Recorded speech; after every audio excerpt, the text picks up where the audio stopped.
So yeah, we're going to talk about pulp literature, which I don't know too much about, but we will see what happens. Well, Astro can hear me. Can you? Oh, there he goes. Yeah, Bizarchive.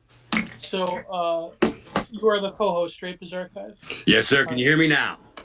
All right. Beautiful. Wonderful. Thank God. So for those who don't know, we're going to shill Bizarchive pretty hard, but of course this is recorded and this is going to go on my YouTube channel, China Productions at youtube.com. So uh, how about we start with what is the mission of Bizarchive? What do you do? What is the thing? Because I was looking through your stories and your artwork, and you're sort of you want to bring back the old school pulp. And I'm also curious as to know what you find so fascinating and interesting with pulp, because a lot of people disregard pulp literature as being, throwaway Yeah, trash, you know, absolutely. like Hallmark movies for bros. But go ahead, my friend. What is Bizarchive? Well, first, I guess I should introduce myself. I'm Dave Martell. So, folks that have been tuning into, I guess, nationalists or traditionalist type of podcasting might have heard me before. If not, I'm the host of a show called The Bog. I've been all over. I do stuff with the White Art Collective, and I've been in the game for a while here. But the Bizarchives is a project that I started about 8 months ago, right? I Where I'm at, the lockdowns here got pretty bad, right? The Everything got shut down. I lost my job. We were getting them stimulus checks, and I couldn't find work.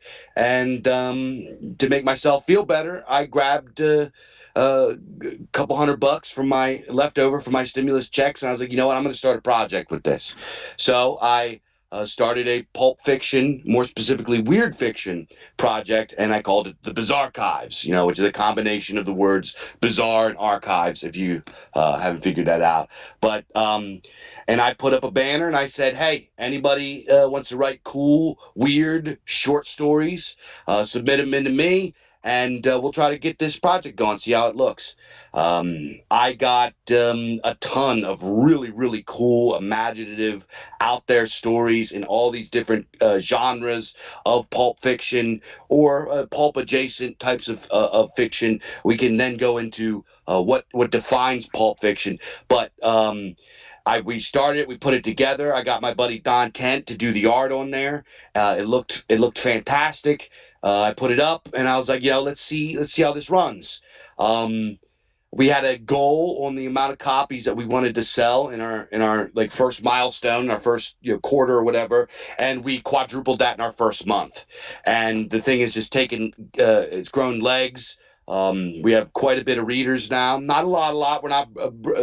It's not blockbuster numbers quite yet, but we have a fair amount of readers that really, really enjoy the kind of stuff that we're doing. This kind of punchy, weird, short form fiction that is in the vein of pulp fiction and in the vein of we very much view ourselves as a reincarnation of the old Weird Tales magazine, but kind of in our current epoch.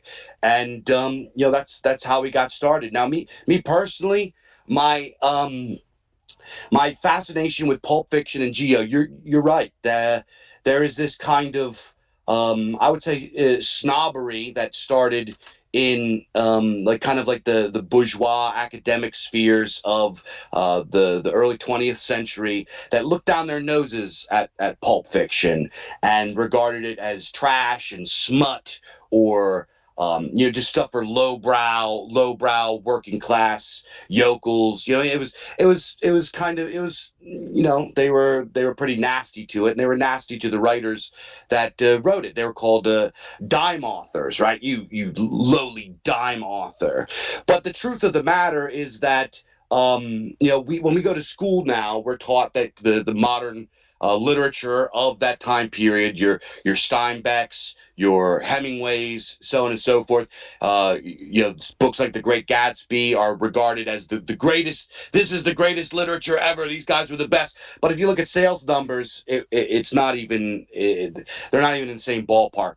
The Great Gatsby, from when it came out until Fitzgerald died, which was, I believe, it was about 15, 20 years that the book was out till he died, sold about 30,000 copies. Weird Tales magazine would often sell 100,000 copies in a month. So this kind of idea that nobody cared about Pulp Fiction is just it's not at Pulp Fiction was a very grassroots working class. It wasn't just a form of literature; it was a folk art. It was something that was part of the culture. It was the reigning pastime of regular folk. You know, number one, because it was affordable. They were called dime novels because these proto magazines were often 10 cents. They cost between 5 cents and a quarter. Binding back then, this is before mass production paperbacks. So these very early dime novels were affordable. So the novels that were coming out were pretty expensive to make, and for regular people during the Great Depression, where you had soup lines and bread lines and mass unemployment and stuff like that, people couldn't afford to go out and buy these big leather bound novels. They wanted to spend a nickel or a quarter or a dime on something they could pick up and read and enjoy in a short amount of time in between their very very long work hours. Something that was a little bit more exciting. I think a lot of that the modern literature that came out stuff, let's use of Mice and Men, which I like of Mice and Men, and I actually enjoyed the film adaptation as well. I thought that was a very good adaptation. Um, but I can see why people in that time period were not interested in reading of Mice and Men, because after 12 hours working in the field and experiencing the hardships of this time period, you're not going to go work 12 hours in the field and then go home and want to read something about guys that are miserable working 12 hours in the field. It's just not what people were looking for. They wanted something that was provided more entertainment, that was more experience. That Go ahead. I'm sorry. Well, no, no. Well, I think. Oh, did I cut you off, Bizarchive? I'm sorry. Did No, I no, no. cut you Go ahead. off? Go ahead. Well, I think like what's interesting about Pulp is that the accusation, I think that it was basically the equivalent of let's say more gratuitous entertainment, elements of pornography, elements of just I think the excitement of life that was unattainable for most people. I think that's probably the charge that's leveled against pulp fiction and pulp literature, is that it's like very quote unquote proletarian, the way that like snobby lit cells call it, proletarian. But what you're saying is that to view I'm very curious about your idea of viewing pulp fiction as a folk art, but also when you say bizarre literature, do you mean like bizarro literature? Like, I'm thinking Carlton Mellick or something like that, like really out there, borderline, like not borderline, like incredibly offensive No. type of stuff? Or do you mean something else So entirely when different? I say weird fiction, I'm assuming by bizarre you mean weird. Um, Weird fiction is. I'm sorry. What was the first part of the question? Let's knock that out, and then we can go into the nature of weird fiction. Oh, just viewing, like, if you could give a defense of pulp literature as a folk art, that's very Yeah, interesting to me. well, it was a folk art. Number one, as you mentioned, it was very proletarian, right? The proles read Pulp Fiction because they went home from their miserable, mundane jobs, their lives, and they would crack open one of these books, and there was stories about heroes. There were stories about monsters and outer space adventures.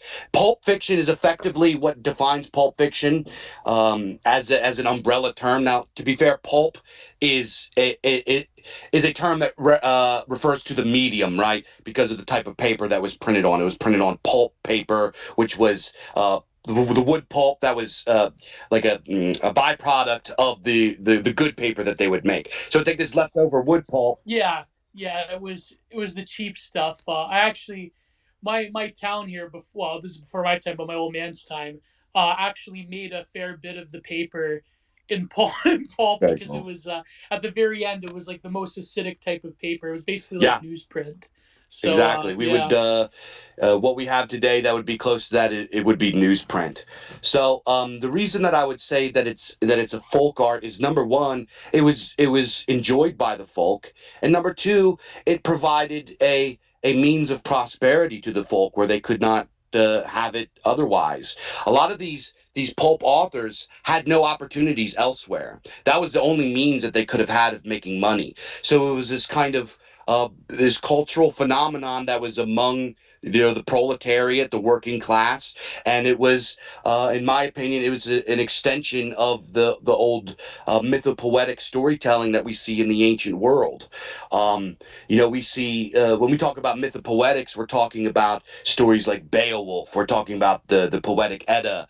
We're talking about King Arthur, Arthurian legend, and so on and so forth. Everybody knows what mythopoetic is. Mythopoetic regarding kind of like the eschatology of a people, of a folk, right? The kind of like origin story and the heroes of yesteryear of the ancient world and all that kind of stuff. And pulp made a kind of modern revisioning of that. Conan the Barbarian is a reincarnation of Beowulf or Odysseus or something like that. And then that also goes into characters like Doc Savage and some of the more mainstream characters. What Lovecraft brought to the table and Weird Tales brought to the table with the weird fiction was not a whole lot different than the old timey spooky stories that ancient people would tell about around the fire about what lurks in the dark reaches of the forests and the mountains, and the talking about monsters and demons and all this kind of stuff. People have an instinctual love for this style of experiential, emotional, adventure kind of storytelling, and pulp was that type of. It was folk tales, reimagined and reborn in a modern context. So instead of oral tradition sitting around a fire or tales told by skalds and poets, it was pulp writers in front of their typewriters cranking this stuff out for the regular people to enjoy as a form of what I would call healthy escapism. So that's why I love pulp, and I think that pulp is interesting, and it's kind of it's not. I think that we have this kind of um, how can I say it? We have this propensity to want only fine art, to look at only what is great. We want to look at the marble statues in the Colosseum and the Sistine Chapel. We want to look at the symphonies of Mozart and Beethoven and say that is art. But in modern times, because we are so disconnected from these kind of everyday folk arts that people used to do. I remember, Gio, you're Paisan, I'm Paisan.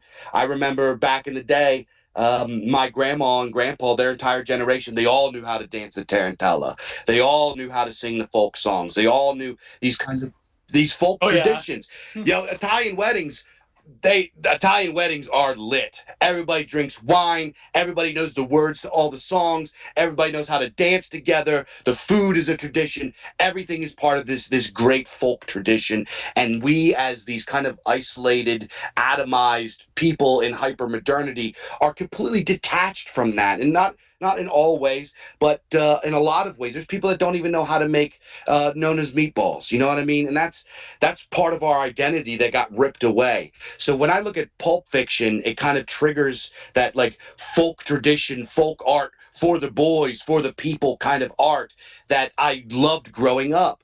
When I was growing up, once upon a time I was a musician. I was part of this kind of little heavy metal scene that was kind of in my area, and I used to go to local shows, and I would absolutely adore this because I would go see my friends' bands or guys' locals bands, and these bands, they weren't necessarily they weren't Jeff Loomis or Yngwie Malmsteen, or like they probably. But you supported the scene. That was the big thing back in Exactly. the day. And you would go there and you'd listen. It's like they're not really good enough to go anywhere. But while you're there and you experience it, these guys are putting it all out on the table. I mean, this might not be good enough to go to the tippy top and get signed by Metal Blade Records, but this is the best that these guys could come up with. And when you're there and you're experiencing it, there's something very human and very enchanting about it. You can't help but get in the mosh pit because there's a place for that. There's a place for art forms that are just for the boys, for the people, and I really really enjoy that kind of stuff. And you're right, Pulp Fiction, most of it wasn't good. But I'll tell you what, for some reason, I like some of the stories that aren't good. In one of my reprints, one of my favorite bad stories that is in one of the old reprints of Weird Tales magazine. I believe it's called like Half Past Midnight or something. And the whole entire story, first of all, it's only like 1,000 words. It's a very, very short, we would probably call it a flash fiction nowadays. But the entire story is about a man in his in his house or apartment or whatever, and every night, half past midnight, the door opens by itself, and there's a strange sound, an eerie howling, and it terrifies him. And after so many nights, he finally gets enough of it, and he pulls his revolver out of his drawer, and he runs out and he throws the door open to see who it is to confront who or what this entity is. And it turns out it was the wind all along. I mean, so it's not a good. Go ahead. Go Yeah, ahead. it's I noticed with pulp. What's yeah, it's funny. There's a lot of things I'm thinking of. First of all, Metal Blade is like one of the few metal orientated record labels that have managed to like not shit the bed in recent Yeah. years. But that's aside. We could talk about metal another time. I think me and Astral we're going to probably maybe do a metal stream. Uh, but I think that when it comes to pulp, there is I can sort of see what you're saying about folk mythology and folk art in, per se. There's a lot of like different blending of elements within folk. Like for example, I mean within pulp literature. Like for example, the noir genre is very interesting. I was actually watching and starting to read a little bit of the books. I've never heard of the Yeah. Dresden Files. Yeah, like I really loved this series. They only did one season. It was produced by Nicolas Cage. It was amazing because it was kind of like at the time it was crowded out by other like supernatural orientated shows, kind of like the actual show Supernatural. But it's funny because like having watched so many seasons of it, I kind of wish that show would have lasted 12 seasons or whatever instead of like Supernatural that got kind of like Yeah. corny and stupid. Um, but I think like Dresden Files is interesting because you have the noir novel, but yet you have this blending of supernatural elements because he's a wizard, and there's this whole like tale behind it. But I think like that's very interesting how pulp was like sort of the only medium that could take more folk elements and combine it into a modern context. But I think that's probably why um, literature theory and like critics and people in like lit departments absolutely despise it because what constitutes high literature in the modern context, not even like the first modernists like T.S. Eliot or I guess Steinbeck. Who am I thinking of? Nabokov, whatever. Like nowadays, modern like MAFA lit or MFA literature is very much like modeling character pieces that are like so introspective to the point of being nauseating and banal. I mean, and a lot of that stuff is great. I mean, I like indie films like that, but I know what you're saying about the average person wants something that can contextualize being in such a way that is more not just exhilarating but also meaningful. There isn't like I guess it doesn't jerk you around. But that being said, like how can you differentiate pulp from like some like Reddit soy jack wanting the upteenth Marvel movie and having like their own like mythopoetic like Captain Marvel, and all politics and all life becomes Captain Marvel or whatever. Like how does pulp sort of retain like why isn't pulp such a big deal nowadays compared to like comic books and Marvel? I mean, maybe that's answering my own question, but yeah, go So, for it. Yeah. kind of what you mentioned before about how the people in like lit departments at universities and stuff, they like still to this day, like sometimes I'll pick up a book. It'll be like the collection of Clark Ashton Smith or Donald Wandre or whatever, and it's written by somebody that's a PhD, and it's always like a backhanded compliment, and it's like all this kind of stuff. But here's the deal with pulp. They can say whatever they they want forever. The bottom line is that Pulp Fiction, whether it was highbrow or highfalutin or not, went on to inspire literally everything in Pulp Fiction. You mentioned noir, gangster noir, detective noir came from pulp, and it went on to inspire everything. The Godfather is a pulp derived piece of work, novels and film. In fact, if they even have direct pulp noir elements in the movie itself with the flashbacks and the dark scenes. I'm sure if for guys that have seen Godfather, there's a scene where Michael and I think it was Enzo the baker are standing out front of the hospital protecting Don Corleone, and he's like, "Here, put your hand in your pocket like you got a gun," and they flip their collars up, and it's like this really dark scene, and they're standing there with their collars up, and then the car slinks by. That is 100% lifted from pulp westerns. All of your That was one of my favorite scenes. When, especially at the very end, when Robert Duvall's character, the lawyer, comes in with a bunch of mercenaries. That was base, great. I yeah, love that one. absolutely brilliant movie. I could talk for hours about. I absolutely adore that movie. But when it comes to the westerns, all of your favorite westerns are directly lifted from pulp. Your spaghetti westerns, which I'm a big fan of. Even the titles of the movies, "Fistful of Dollars," "Tombstone," all of this kind of stuff. "Good, Bad, and the Ugly." This is The Quick and the Yeah, Dead. Yeah. exactly. All of these kind of high energy, grabbing kind of titles.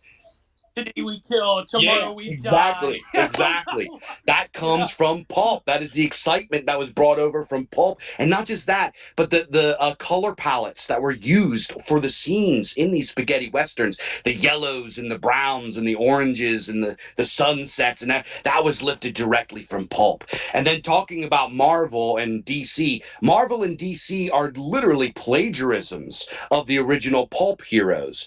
Effectively, every superhero is like lifted from like one of three original pulp heroes, and the biggest one being Doc Savage. Now I'm going to give you some. I'm going to describe Doc Savage to you for you guys that aren't familiar with him, and you're going to hear some stuff. He was called the Man of Bronze. He had a fortress of solitude. He rolled with a team of geniuses called the Fabulous Five. He was of superior intellect and knew all the martial arts. He created gadgets. He was a millionaire that lived in the top of the Empire State Building. He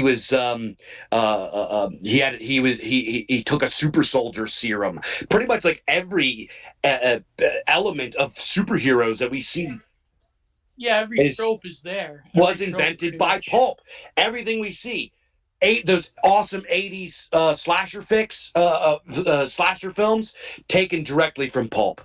Pulp Fiction defined pop culture as we know it today. So people that criticize and say that it was crap or whatever, blah blah blah, they could talk until they're blue in the face. The bottom line is Pulp Fiction made a gigantic footprint on our culture today, and there's no way they can say otherwise. Well, I think it's funny you mentioned the Western element. I know that a lot of the people doing illustrations for pulp, they were they America has this like long tradition of illustration. They were doing very like complex line work with engravings and Mhm. woodcuts, and I think that they learned a lot from the Western artists, particularly like Remington or like Edgar Payne, because like Remington is like the first artist that comes to mind when you set the scene for Western. And of course, as you know, like cowboys have always had like a tradition of poetry and literature, like, and I think pulp like took that and sort of like massified it to an extent. And now we have that in cinema. The logical extension of that is spaghetti western, which, as we know, like at the time was also critically panned as just like another like sawdust spaghetti western. Because a lot of them, people don't know this, a lot of them were filmed in Italy, and it's funny because every single older Italian man that I knew, it's like that was their big thing. Like both my grandfathers, my nonnos, that's like they were obsessed with two things: spaghetti westerns and professional wrestling. That was like, you like every Sunday you'd watch. But it's funny because the spaghetti western, at the time, The Good and Bad, the Ugly was in particular panned by the critics as being trash. But now that we view it as a higher form of cinema, I guess like what are some of the examples from the pulp world that I think stand out as like because a lot of it was crap and a lot of westerns, let's face it, were crap too.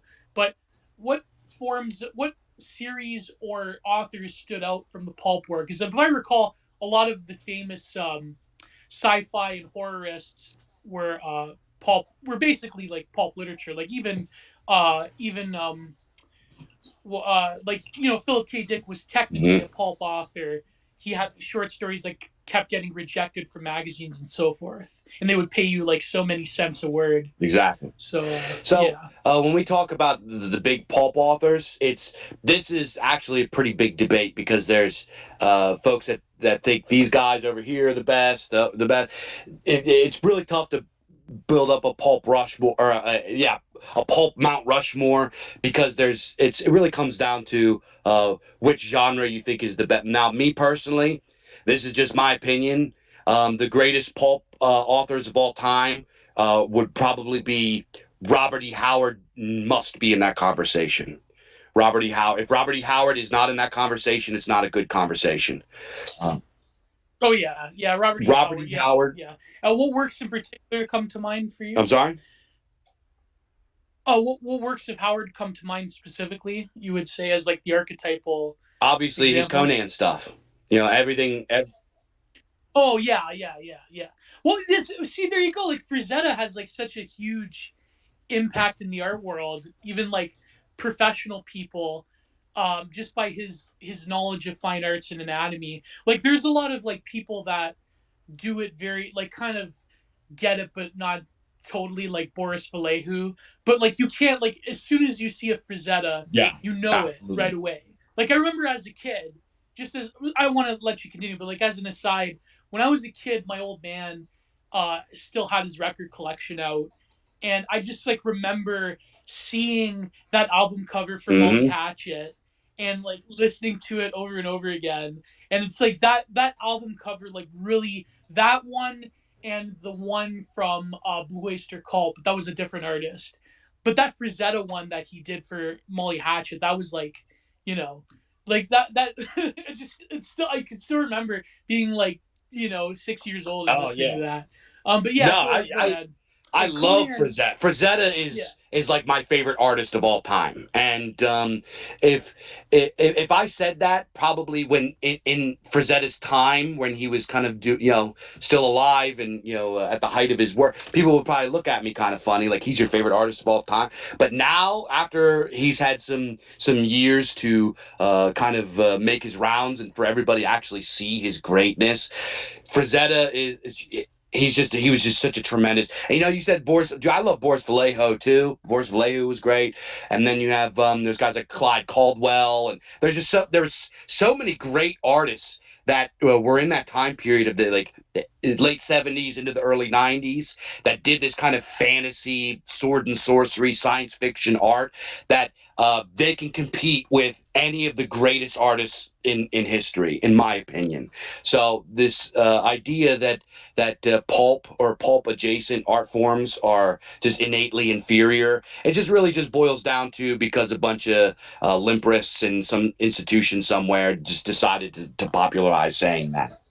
Well, all of those illustrators, they're sort of getting new life now, or rather, from the '90s onwards, they were viewed in a different way. Like I can think of H.R. Geiger, Oh yeah. Mobius. Like they in the sci-fi genre, like those were held up as the greats. I mean, even to an extent, not that he was doing illustration, but like Basinski nowadays is like the sort of like Reddit soy face, which is it's sort of in some ways it detracts from his greatness. But I think like all of these illustrators are sort of because a lot of artists that people like that play video games or whatever, like a lot of those conceptual artists that work for Vidya and like other like pop culture mainstream stuff, because their inspiration comes ostensibly from pulp illustrators. I think like they're sort of getting new legitimacy from people. I mean, academic art will always like the professional art world is like a totally different universe, and like I get a lot of heat for entertaining a lot of their stuff. But I think that when it comes down to it, like Frazetta was doing something that was truly like visionary and that wasn't like seen before. And yeah, but in terms of like the literature itself, I guess what you're saying is that um, works that transcend time aren't like readily apparent, and there's a reason why pulp tends to stick to us in ways that modern literature, or rather contemporary literature, just doesn't, or rather it doesn't for most people, as opposed to academic lit program people writing for other academics and lit programs. So yeah. Yeah, and no, well, who was it? I think there was I posted on my social media somewhere, but there was um, a letter that was sent to Edgar Rice Burroughs, he wrote John Carter of Mars, Princess of Mars. He wrote Tarzan. He was a very prolific pulpster back in the day. And there's a letter sent to him by one of his readers that said it was a kid, and he said that my teacher said that your fiction is belongs in the garbage, and that Pulp Fiction is trash. And his response was, well, she's entitled to say that, but maybe if we gave children Pulp Fiction about heroes and monsters and all this kind of stuff, then maybe kids would be more willing to read. And this really like hit something for me. I remember being in school and like having to read all this kind of stuff. Now, some of it I liked because I am somebody that likes to read, but a lot of this fiction that kind of gets pushed onto us as, especially as young men, is pretty boring. Like, let's be honest here. If if we uh, if we gave more of this folk art style of fiction to young men as they're like coming into their manhood, they would probably be more likely to continue reading as a pastime, going on. Because who wants to read like these kind of like cultural critiques, all this kind of stuff. Like most young boys, they want to read something about swords, they want to read about spaceships, they want to read about sexy ladies with big titties, they want to read about awesome heroes and dragons with their heads getting ripped off. They don't want to read about the struggles of they don't want to read about the Great Gatsby, right? Let's be honest here. Yeah, but Dave, that's fascism, don't you know that? That's to give young boys heroic mythopoetics. That's like boys in Weimar Germany reading that type of literature, then growing up to Yeah. become what, Yeah. Yeah. I'll tell you, I yeah. had I really hate this thing like Stephen King said that Conan sucks because it's just a masculine power fantasy. And I'm thinking like What has he uh written? What the hell? What has he been writing for the past 30 garbage. years? Yeah. Like, he Yeah, actually said he said that. that. And Oh my god! I reject that because I'm saying if young Don't look. Do not research that one scene in It. Do not oh research. god. Oh god. I remember reading this one feminist art critic that said that particular scene in It was what's her name, the redhead, was the acting maternal, and she was unifying the losers. It was like, oh my god, it was terrible. Anyways, let's not pollute our minds. But you're saying that it is true. I think the big problem is that I mean, I don't know about Zoomers. Is it still true that kids don't read? I mean, you're a family man. Maybe it's like, because I remember being in school, I had this one teacher in particular. I think it was around grade 6, and uncharacteristic of the sort of like masculine hero's journey. I remember she would read to us. What's her name? Lois Lowry. We read Gathering Blue, we read The Giver, and I really loved that. Like especially Gathering Blue. For some reason, I like identified with that stuff when I was a kid. But I understand what you mean. I think like the big problem is when you do like as much as I think I we should encourage kids to read the greats. I think like it's you can't expect this sort of like Howard Bloom Western canon to like really ingratiate itself in the minds of young people. You need like sort of a jumping off point before high literature, I guess you could say. Yeah, So so yeah. I kind of like I asked the question, um so why is it that pulp like at least the greats of pulp, your Robert E. Howard, your Clark Ashton Smith, your Frank Herbert's known more for Dune, but he had pulp stuff. Yeah, obviously H.P. Lovecraft. Why are these guys not considered greats despite their footprint on the cultural landscape? Why are they not considered? They inspired. We're talking millions and millions of writers to write in their style. It was like it's a timeless thing. Why are they still not considered the greats? I just don't think that it's a fair analysis of literature itself. You know what I mean?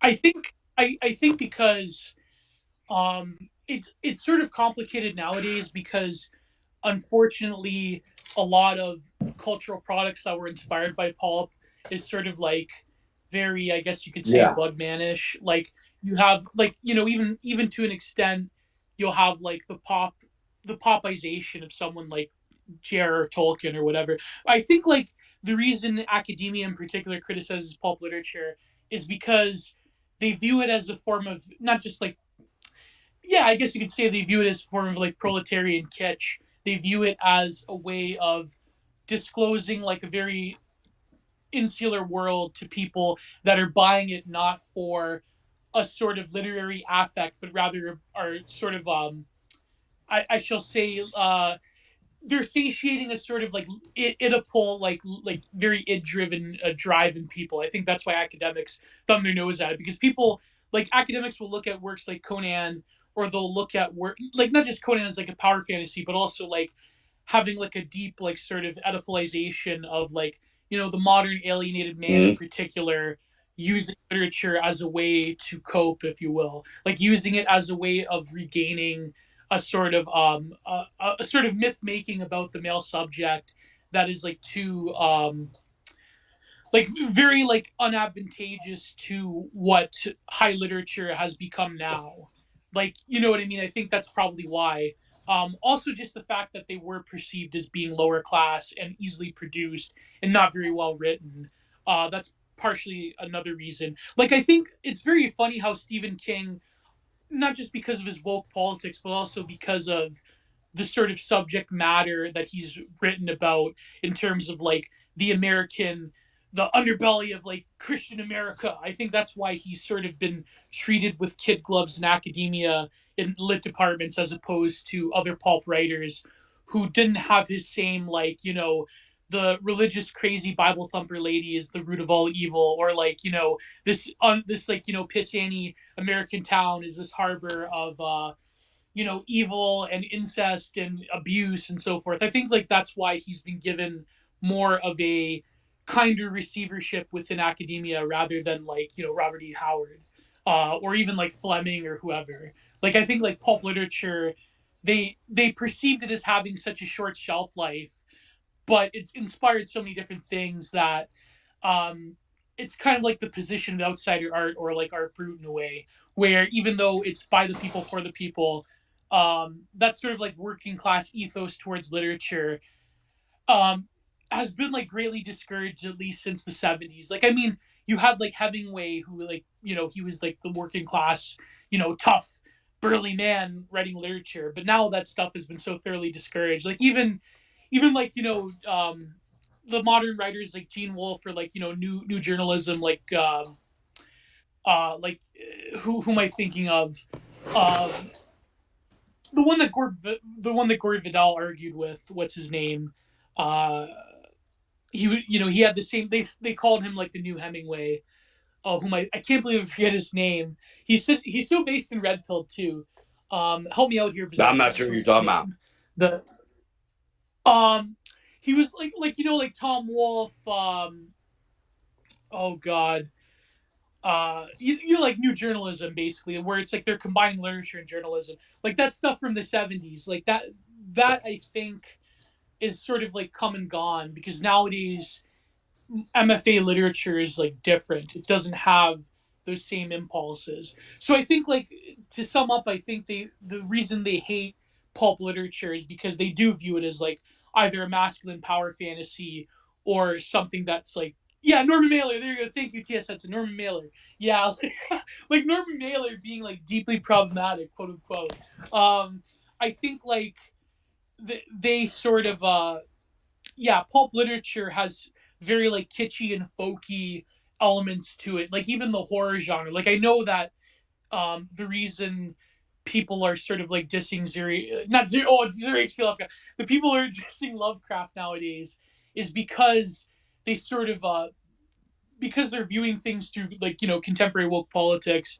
It's like now we have to disregard his work because not only was he like deeply quote unquote problematic in his personal life, but also his literature itself was uh, it's sort of like the people criticizing now. They're saying that he is again recapitulating stereotypes within the Western canon.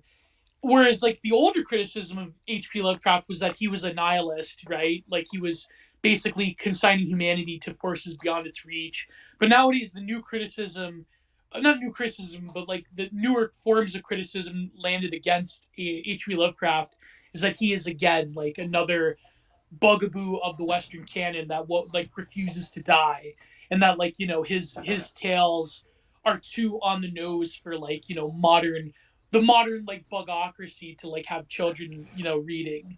So yeah, I think that's probably a good Yeah, summary of I would it. agree with all of that, and I also think that that these people are narcissists, and that they don't like things that they can't control. They don't like that there are art forms that they can't influence, right?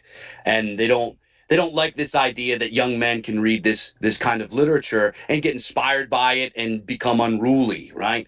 Um, that's what I reject this idea of power fantasy, period. I say if a young man is going to have fantasies, he should fantasize about power, right? In his dreams, he should see heroes. He should see violence. He should see the beauty of war. He should see heroism. He should use his imagination, right? There's this kind of I got accused pretty recently, speaking of bugmen, one of these kind of leftoid bugmen goofballs listened to a previous podcast I did, and I rag on those people every chance I get because I can't stand them. I can't stand the way they look. I just I don't like them. Right.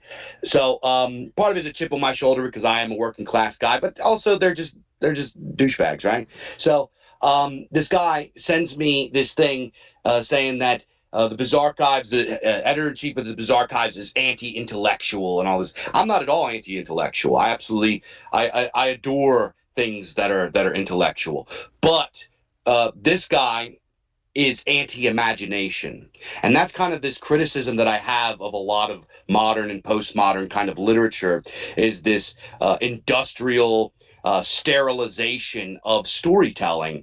Whereas when you go back and you read the pulp stuff, which I believe, like I said before, it's kind of a reincarnation of the mythopoetic stuff. When you read the mythopoetic stuff, it is just teeming with these very imaginative, beautiful, wondrous kind of ideas and settings, and all this kind of stuff that really sings to people and sets their imagination going. And there's this kind of debate in science fiction about what came first, the technology or the science fiction.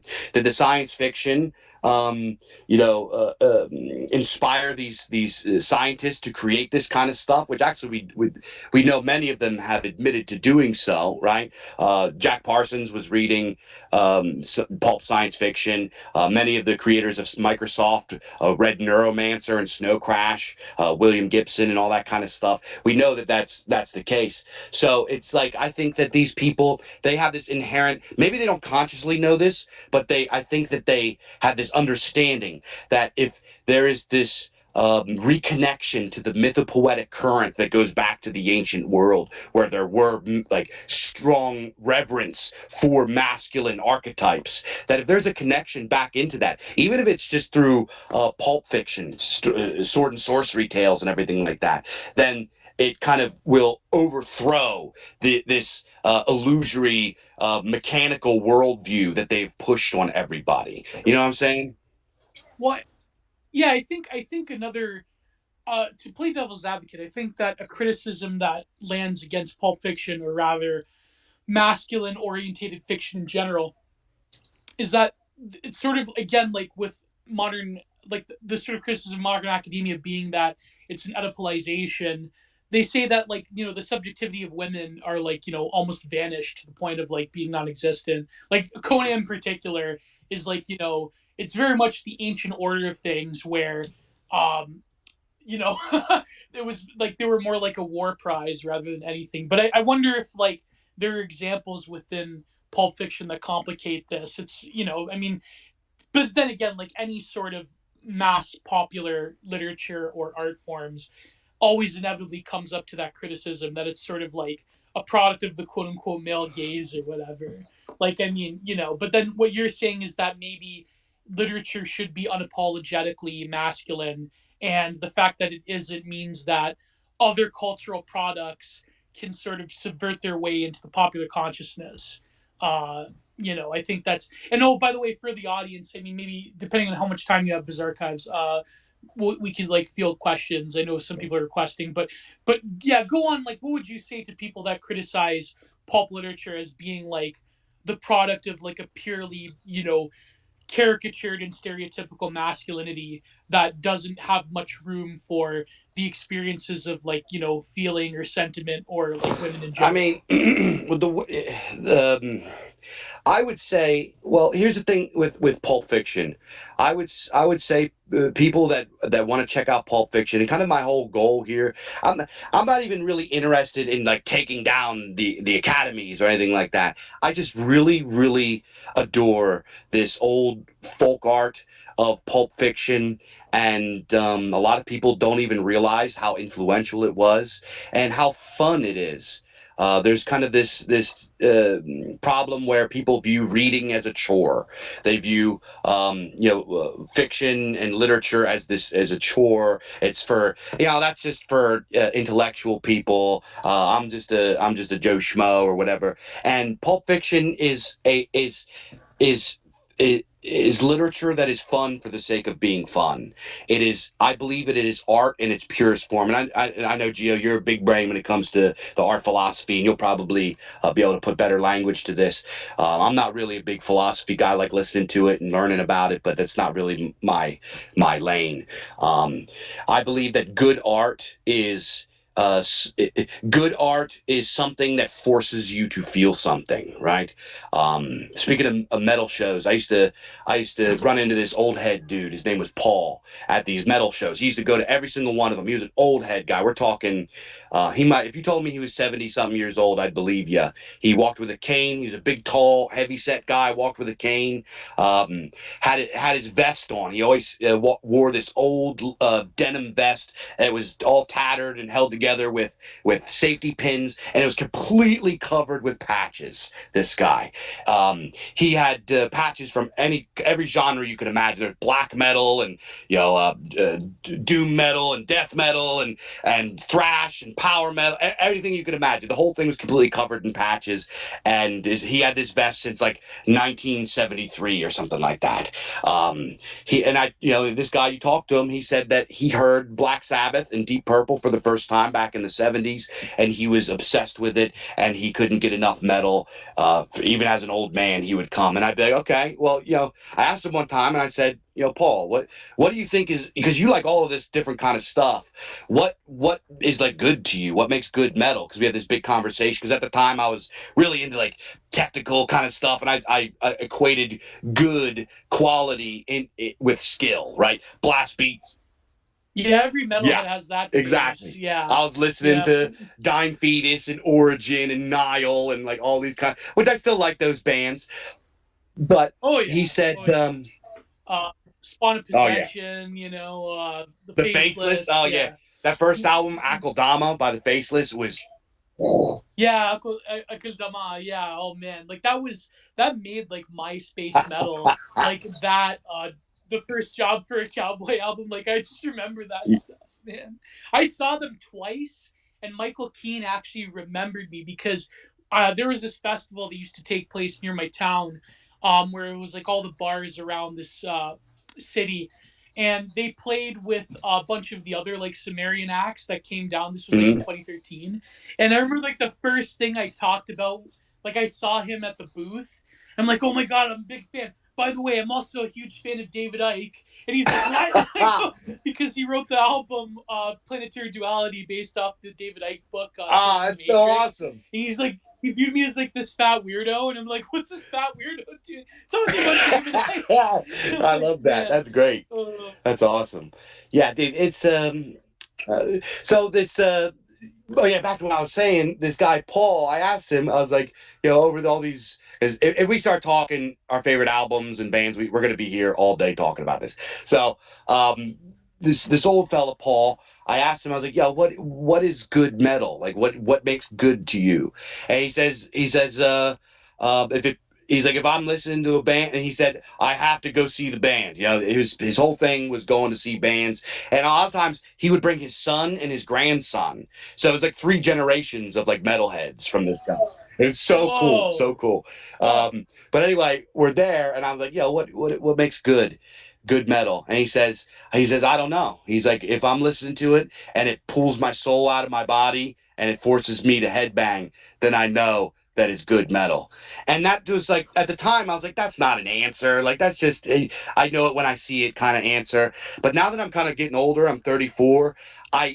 I sort of understand that now because as I'm turning 34 and I got three kids and um, I kind of I keep going back to the old stuff, right? The King Diamonds and Accept and Dio, and I really love this new wave of traditional heavy metal with bands like Visigoth and like Warrior's Path, and I keep going back to Manowar, like all these kinds of bands. Excuse me, not because they're necessarily so technical or anything like that, but because they force me to feel something, and I think that good art. And I mean, I'm a Germanic polytheist, so I equate this to magic. I think good art is magic. It has the magic of forcing you to feel something, of forcing you to have an emotion. It's like an involuntary thing forced upon you. It possesses you. Gee, I can't, being a metalhead. Go Well, ahead, go I ahead. think, I was gonna yeah, say, go being a ahead, go ahead. metalhead, how many songs do you hear? Like if you're hanging out with the boys and you guys are having a couple brewskis, and there's certain songs that come on, and it don't matter. You guys wild out. You're forced to get wild at this song. It possesses you, and I think that good art does this. It possesses you. It makes you feel something, right? Exactly. Like what is an example would be every metal show you go to, the like waiting in between sets. What's the number one song they play? Right? Walk by Pantera. And like every single person in that audience, they'll get up and they'll start singing, you know, Yeah. respect, walk, you know. I think like literature, they I think what you're saying is that with pulp is that, and by the way, we will get questions. I want to bring in King Salmonfish and also T.R. Hudson, who, by the way, I bought his book, Automaton. So I highly suggest going to Amazon and buying T.R. Hudson's book. Um, so there's something about pulp, I think, that has that sort of, you can't quantify it within the confines of quote unquote good literature. It's not like dissecting the Ennead or the Decameron or what would be a modern example would be like a Pale Fire or whatever. It's more of like an affect, I think, that is not like when you say forces you to feel something. A lot of like I think like a lot of like schlock can force you to feel something, but in Yeah, a bad way. Like anything that's shocking can. But what you mean is like it almost like grabs your attention in a way that I think like throughout the stages of life even can like guide you. Like why do like young boys in particular like Conan the Barbarian? Because it speaks to something that's like very, archetypal and collective. And why is it that later on in life something else can do that? I think that's what they mean. Not like something that's just pure shock that can like, because that can grab your sure. attention more than anything. But I think like after a while, people are desensitized to it. But also, I think the argument that you're making is interesting because a lot of younger people, young men in particular, the literacy has just like took a nosedive, and it's the sort of cultural imagination is being filtered through like cinema and video games. And like there's an argument to be made that like video games can potentially become an art I would form. say they are an But art form. in terms of like big like studios, like you know what I mean, like the big box office, or like the big studios or whatever, like that's what's really becoming, or rather it's become the cultural imagination of like young men in particular. And the literacy rates are just like in the tank. So you either have like a very small percentage of young men who are like, you know, lit cells or theory cells, and you have like the vast majority who like I don't know, like even like the shows that target younger people aren't actually for younger people. They're for like Euphoria is a good example. Like it's basically for the terminally like older 20s to 30-year-old millennial writers that are writing it. It's not for Yeah. Zoomers. You know what I mean? Like I think that's there's a disconnect between what is targeted towards younger people and what is actually for younger people. It's like, you know what I mean? I think literature, and the fact that like literature isn't actually a central focus on the imaginative experiences of younger people anymore, that's like a huge concern, I think. And Yeah, yeah, so and I make a pretty strong effort to try to get my books to Zoomers because I've worked with a lot of Gen Z, and they're not all like this, but there's this kind of at least a very large minority of Zoomers that are just like completely, they're like dead eyed. They have very little emotion. They're all very nihilist and depressive, and there's no like fire or soul or anything. They all just kind of comply, and they're all just very like mushy kind of people, probably because they've been looking at screens their whole lives and are deprived of dopamine or something like that. I don't know, but I make it a point to try to not just read the Bizarchives, but read things like Conan and Lovecraft and all these kinds of things that are short form, that are bite sized, that can go in, that are suited for their attention span, but something that they can experience and they can feel something out of it instead of just like I don't know. I when I see these like young men that have that kind of look about them, it makes me feel very, very sad.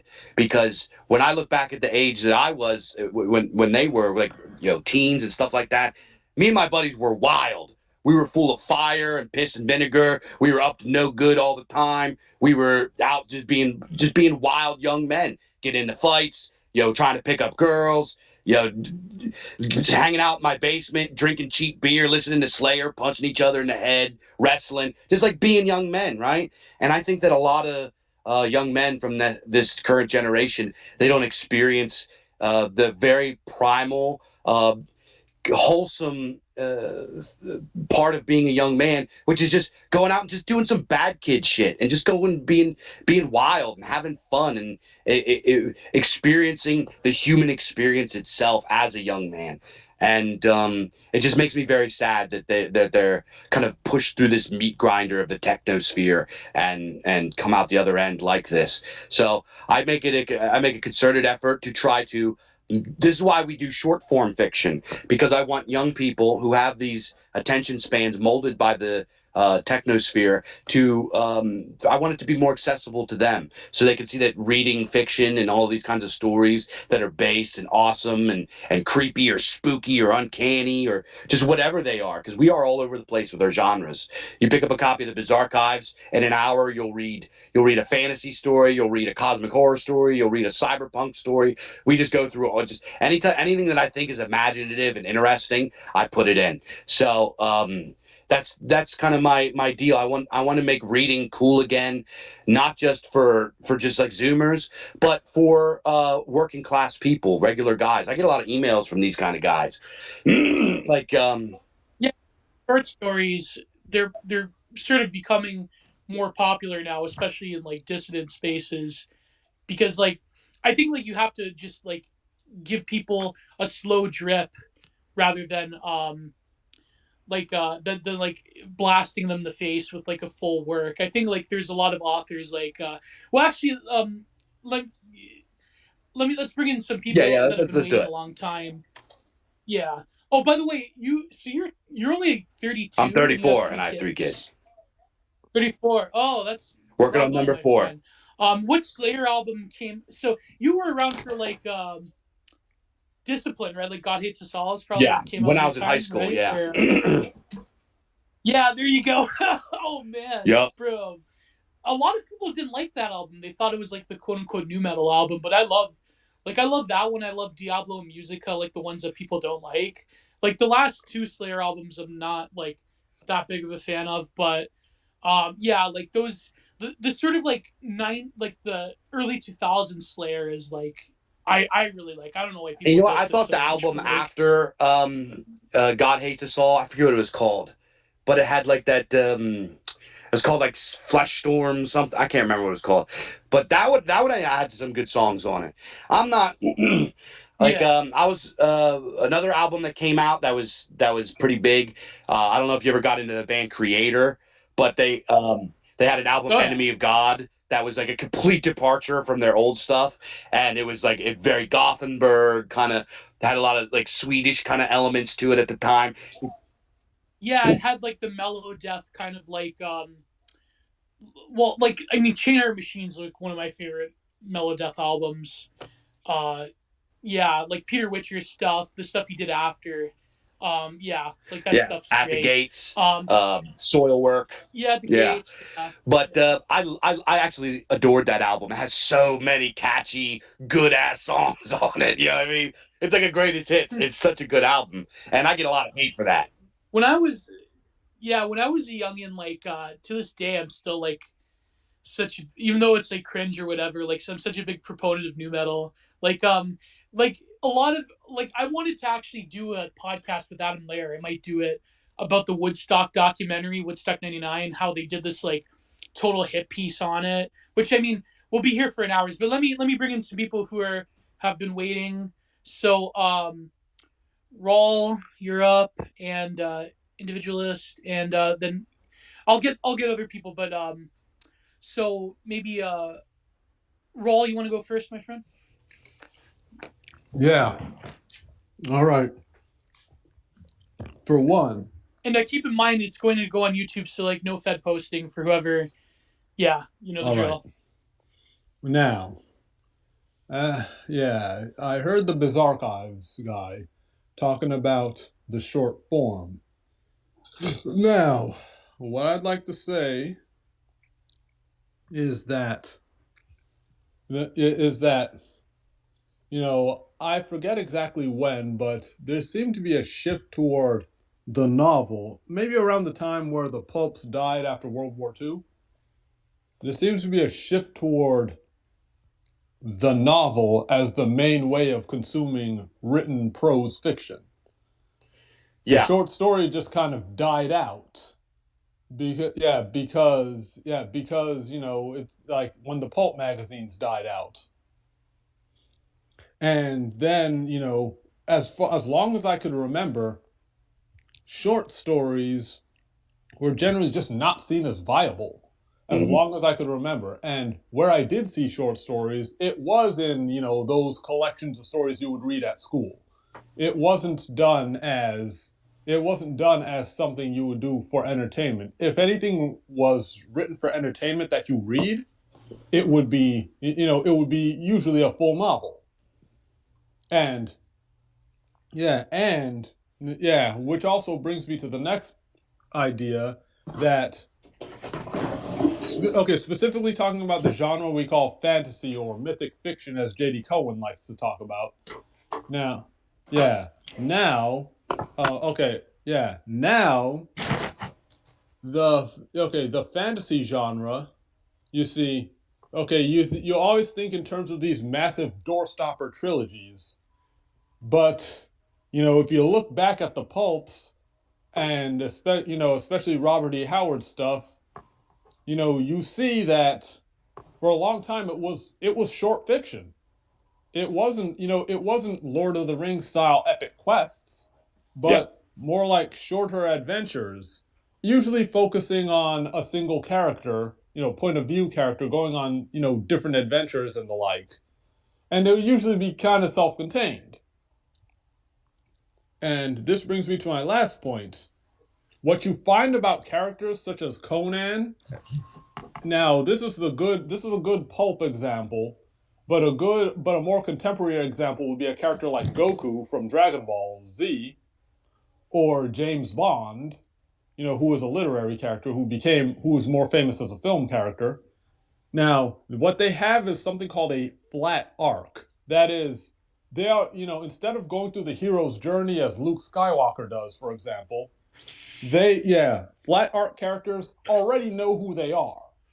They're already solid in who they are, and then they take action. And the changes that happen are the people around them. Because this guy is the solid rock who's always going to be who he is no matter what, it forces others to change. Indeed, forces the world to change.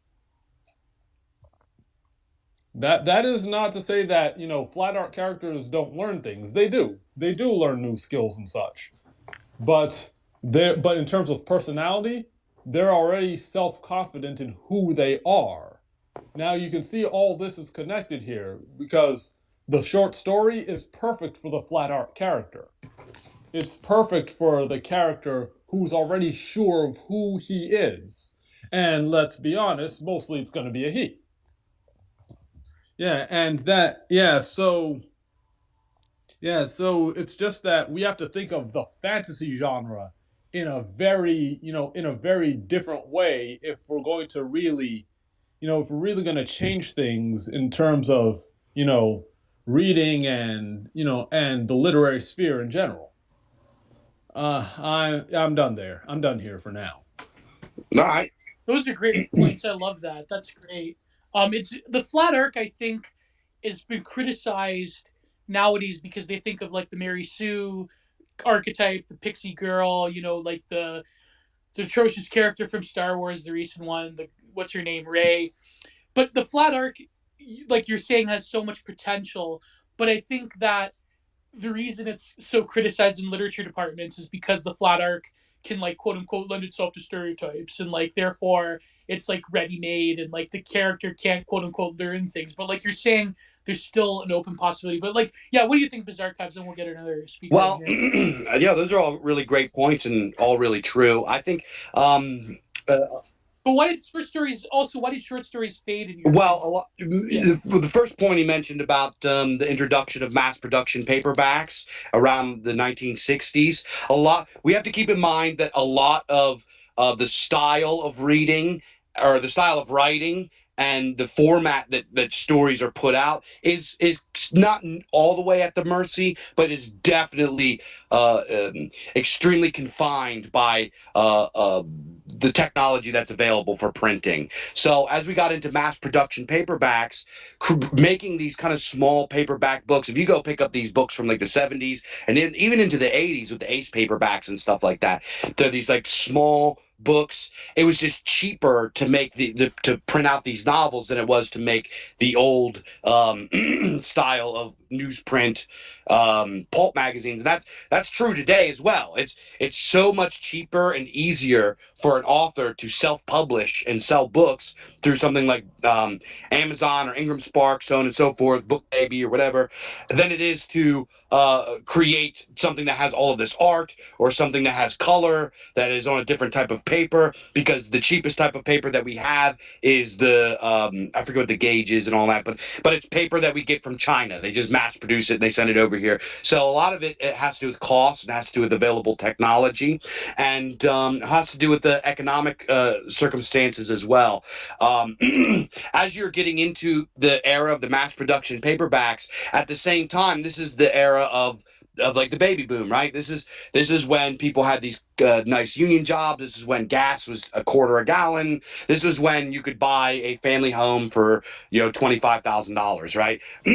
So people had a lot of time, right? They had a lot more time. They weren't spending as much time at work. They had much more leisure time. So as people have more leisure time, their attention spans grow. They are more likely to consume novels, and this is the age of Asimov. This is the age of Frank Herbert. This is the era where Tolkien really gets popular. This is where the big door stopper. This is the age of the door stoppers because guys were in union jobs and factory jobs and whatever. This is the up jump of the middle class, and middle class guys, they would go to work for 8 hours, clock out, come home. They have weekends off, they have holidays off, they had leisure time, so they had more time to read books. And this was kind of the fade of the short story because it was just the way that the market was, and this is kind of the way that it. But now, as we get into a time period where number one, our attention spans are very much molded by technology, and number two, molded by our work hours. I don't know a whole lot of people that have a Monday through Friday 9 to 5 job. I know a lot of people that work swing shifts and work 60, 70 hours a week. I know a lot of people that have really tough economic situations. So now is a time that is good to get short fiction back in because it makes the format itself more accessible for how people naturally are. That's just my take on it. All right, and yeah. So let's get who else. Oh, individualist left. T.R. Hudson. How are you, my friend? I'm good. Thanks for having me on. I appreciate it. I just had a couple questions for the Bizarchives. One, where would you start with Doc Savage? I've seen everything up until the point that rips off of Doc Savage, but I've never read anything about him. So who would you start with in that with Oh him? man. Here's the thing with Doc Savage. The guy that wrote Doc Savage wrote a 30,000 word novella like every month for like years. So there's a ton of Doc Savage. I would just like Google what are the best rated ones, and then just pick one and start there. Now keep in mind, Doc Savage was. I'm not a real huge fan of Doc Savage. I don't really read a whole lot. I've read a few just because it's a must read, but it's not something that really interests me. I like things that are a little darker and grittier and weirder. I'm a weird fiction guy, but Doc Savage is certainly cool, and it's definitely something that you should go read and understand the prototype of all kind of like the later Cape heroes. So one that I did read just because it had a really based cover. I believe it was called Doc Savage and the Red Spider or something like that. The cover is has a he's like got his shirt ripped and his like muscles out. He's getting ready to fight this like big spider with a hammer and sickle on it. So there's a lot of like anti-communist kind of stuff in there. I'd start with that one and then go from there. Thanks. Appreciate that. I definitely will. And then L. Ron Hubbard, good or bad? I have not read a whole lot of L. Ron Hubbard, but L. Ron Hubbard is another one. A lot of these pulp writers back then were just so prolific. L. Ron Hubbard wrote like hundreds of stories. He was in pretty much every magazine you could imagine, at least before he was like an evil cult leader, right? But he wrote westerns. He wrote a lot of sci-fi, obviously. I would go check out some of his early pulps. I read one that I actually kind of liked. It was I believe it was called The Gun Boss or something like that. It was a Western by L. Ron Hubbard, and I actually liked it. So just go see what his earlier stories before he starts writing things like Dianetics and all that weird stuff, and just see how you like it. If you're new to pulp, I would highly suggest you start with Conan. Conan is my favorite character. I think Robert E. Howard, as far as sword and sorcery, fantasy, heroic fantasy is concerned, he's the cream of the crop, the king, like the OG of that genre. And I would start with like Tower of the Elephant, Frost Giant's Daughter, stories like that. That's another thing I think that comes to mind when it comes to the academic criticisms of pulp. I think is like there's a lot of literature that is praised that resists narrativization or resists like a neat package. I think like with pulp, the criticism that's made is that it's a contained universe that has a very succinct narrative. It has a rise and a run. It has like an epic hero. It has a very like sure of itself storyline and flow and progression. Whereas like a lot of literature that's praised in academia has like an ambiguity to it or resists it. Like I'm trying to think of why a fantasy work or like a horror fantasy like H.P. Lovecraft is, you know, not as praised as, for example, Franz Kafka, because Kafka, especially within the Metamorphosis and with the Hunger Artist, has like a sort of baseless suffering to it, or sort of a resistance of the narrativization, or a resistance to a succinctly placed concept. And it's almost like, why is it that um Frank Frazetta is viewed by like most people as high art, not high art, but like is viewed by most people as favorable, as opposed to someone like Francis Bacon, because Francis Bacon's artwork is like as Deleuze said in his book, specifically resists a sort of the narrative that comes, or rather the sort of conceptualization that comes with usual portraiture or fantasy works and illustration. It totally resists all of that. Like the portrait to Francis Bacon becomes something else. It becomes like another landscape. So a lot of people are like confused and off put by that. Um, so yeah, I think that comes to mind like when you were in TRS and were saying. But so TR, do you have anything to say, or should we move on? Or Uh, Thanks for shouting out my book. I really appreciate it. I hope you enjoy it. oh, no problem, my friend. No problem. I liked it. Maybe let's see. So Ancient Days, and then we'll bring in some more people. Hey y'all, thanks for doing this space. This has been just a breath of fresh air to hear today, and just more of these spaces in general where we talk about literature, books, art, and music, of course. I think we need more of that discourse on here, and I just really enjoy it.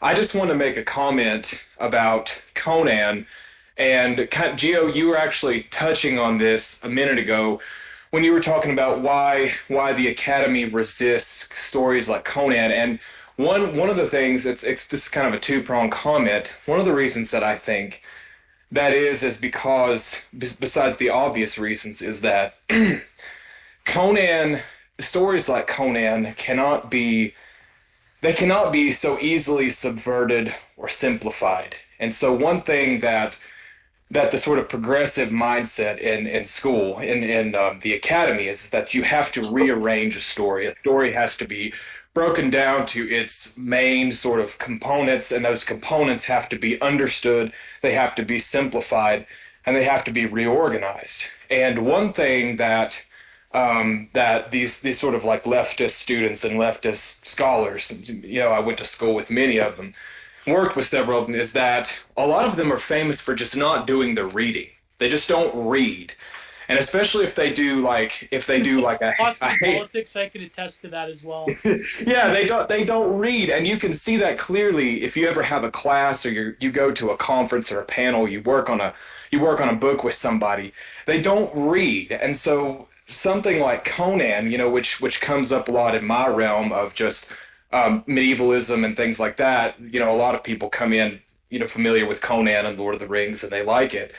It's kind of a natural progression to studying medieval literature and classical literature. But one thing that they don't like about Conan is they can't subvert Conan. Because for one, they don't want to read Conan, and when they do read Conan, they don't understand Conan, because they want to write him off. And this is one of the greatest strokes of Howard, and I'm just going to do this aside here and maybe turn it over. But they don't understand that Howard does not write Conan as a one-dimensional character. They want him to be the sort of like big, dumb, caveman, grug, barbarian character. And they want him to be a flat art character the whole time. But the thing is that Conan is anything but a one-dimensional character. He has a lot of emotional depth. He has an incredible psychological depth and progression throughout the Howard stories, from when he is young and turns into a more aged and mature man. He has to learn to survive despite his very nature. He acknowledges that he is gifted this genetic strength, this ancestral strength, but he acknowledges that he did not earn that strength, right? So he sees the challenges that come his way. He has to kind of do right by what he's been given, right? He doesn't rely on his just physicality to overcome, monsters or enemies or, traps and puzzles. So he has to learn, and he knows this. He also knows when he screws up. He is aware of sorcery, and he would rather not deal with things, right? A lot of times he's just trying to get the hell out of the way. And and he even learns the nature of women throughout the stories, right? In the early Conan stories, he's more of a girl chaser, but in the later Conan stories, he learns to kind of hold off, before he makes the move, before he just kind of He becomes a bull cell. in a fashion, yes, Valeria knew that Conan was a Volcel, but no. So he's a character with an incredible progression, and I had experience with Conan when I was in school, with my master's. Specifically, Conan came up in a few classes, and it was just very clear that when you would explain to a leftist who wouldn't be caught dead actually reading a pulp novel, but would tell you all about it, they just couldn't believe that Conan was not a one-dimensional character, and he's a very well-written character, and through experience, and I think that's just again and I think that to this final point about it, when you're selling Conan to somebody who is interested, or somebody who may have preconceived popular notions about the character of Conan, that's always a good thing to tell them, is that Conan is just as intelligent and sharp as he is physically strong, and he has lots of interesting interactions through all his stories. I mean, if you think about just like the Red Nails story, is kind of a horror mystery story. I'm thinking of, I can't remember, in Bizarchives, maybe you can help me with this, but and Gio, the painting of Conan strangling the ape man with the red cape on. That particular story, it's like a detective story. Conan is framed for a murder, and he ends up solving the mystery, right? So Conan is a great example of many things, but he's a great example of just an across the board dynamic and well written character. Oh yeah, I love all of that. I think you hit the nail right on the head. That these previous pulps, they don't. For example, like let's not just look at Conan, because there are film adaptations of Conan, and the early ones were tremendous. Yeah, the first Conan the Barbarian movie, even though it's not pure to the Howardian source material, it's still just an excellent badass based movie, right? For example, Lovecraft. They'll never touch Lovecraft in cinema. They'll never touch a lot of this pulp stuff in cinema. The leftists don't want anything to do with it because, as Ancient Days said, it is so hard to subvert. It's modern and postmodern. Well, I guess pulp is modern, but postmodern literature is very, very character driven. As Gio said, it's very much resistant to the narrative. It's very much about introspection and like all this kind of stuff that is a little bit more I don't know what the word would be for it. It's not as concrete. It's not as hard line. It's not as simplistic. Pulp is very streamlined, at least the stuff that we're talking about. There's not this big long exposition that leads into the hero's journey, and the hero's here. He's got this problem. He's gonna kick its ass. He's either gonna be victorious or he's gonna fail. And just that's the whole story. And everything is very authentic. It's very sincere. It's very straightforward. There's not a whole lot of frill and stuff with it in the narrative for them to try to latch their fangs into and suck the blood out of. They can't really do it. Whereas in opposition to modern and postmodern writing, pulp fiction, especially when we're talking about Lovecraft and Howard, who I would identify as what I would call pulp romantics. These are guys that used a lot of archaic language. They had a lot of ornate language, a lot of old school style, archaic vocabulary and vernacular, a lot of very poetic things in there, a lot of alliteration, and in the technique of writing itself, they were very romantic. But as far as the narrative and everything, it was very streamlined and straightforward, and it's literally an inversion. It is the opposite of what postmodern leftists want to see in literature, which is also why that in 1,000 years, people are going to still think Conan's badass, and they're still going to think Shadow over Innsmouth is freaky.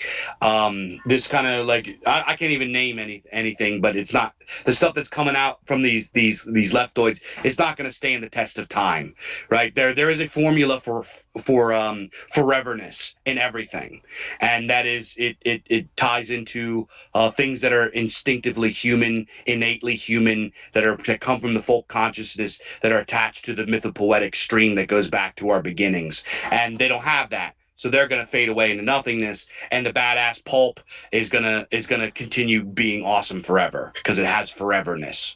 I think that when it comes to romanticism, and I guess nowadays people call it like new sincerity, there is like narrative, like left narrative friendly literature that, or like, works of cinema that are being made, but yet they sort of like subvert romanticism more than anything. It's almost like new sincerity is a form of it's kind of like how metamodernism is also like, a form of just like lefties trying to feel things again.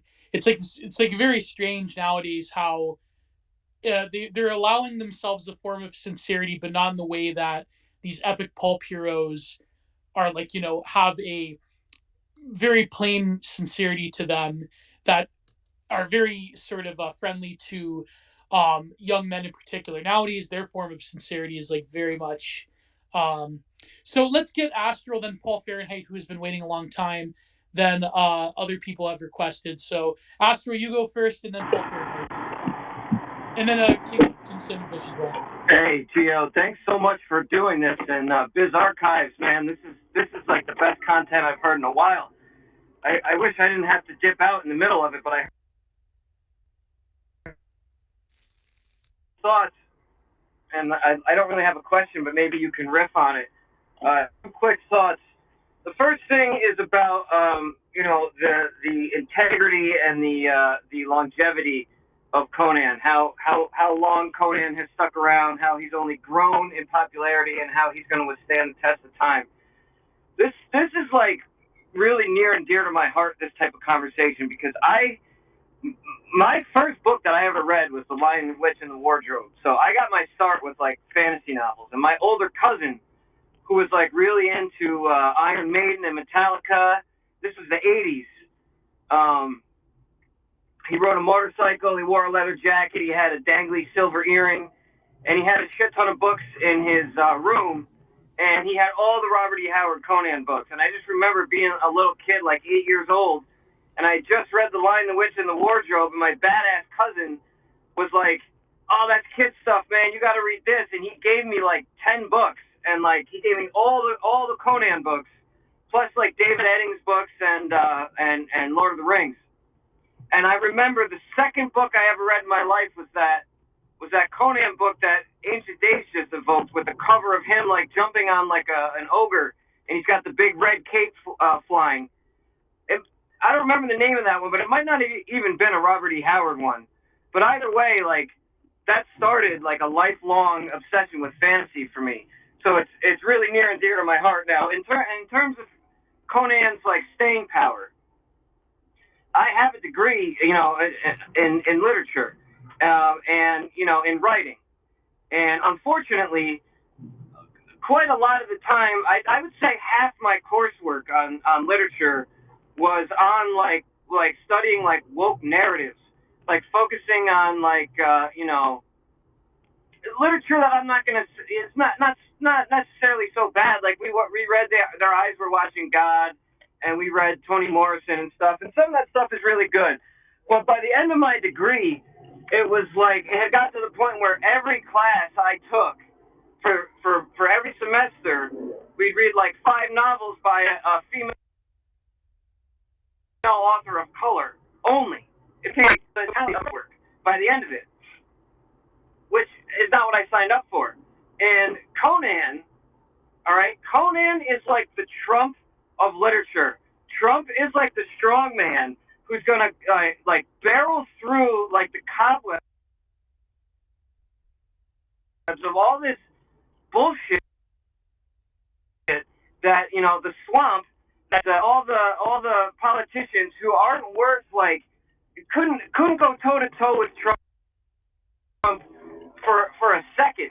He just fell in the debate. And it's like a wasteland. It's like so much of what's being published and so much of what's getting headlines and what's like the bestsellers and all the literary press is vaunting as like the next new author that nobody's ever heard of. And then after the book, they're time to talk about it again.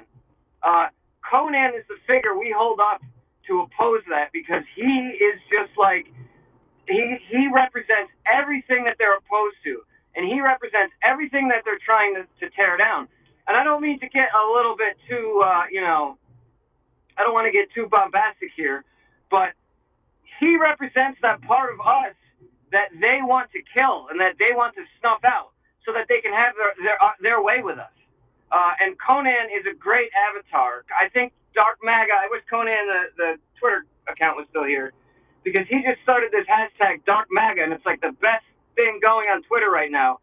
And Conan is like the Trump of literature, and Conan is Dark MAGA. So Conan will rise again, and Conan will never go away, and Conan will never die.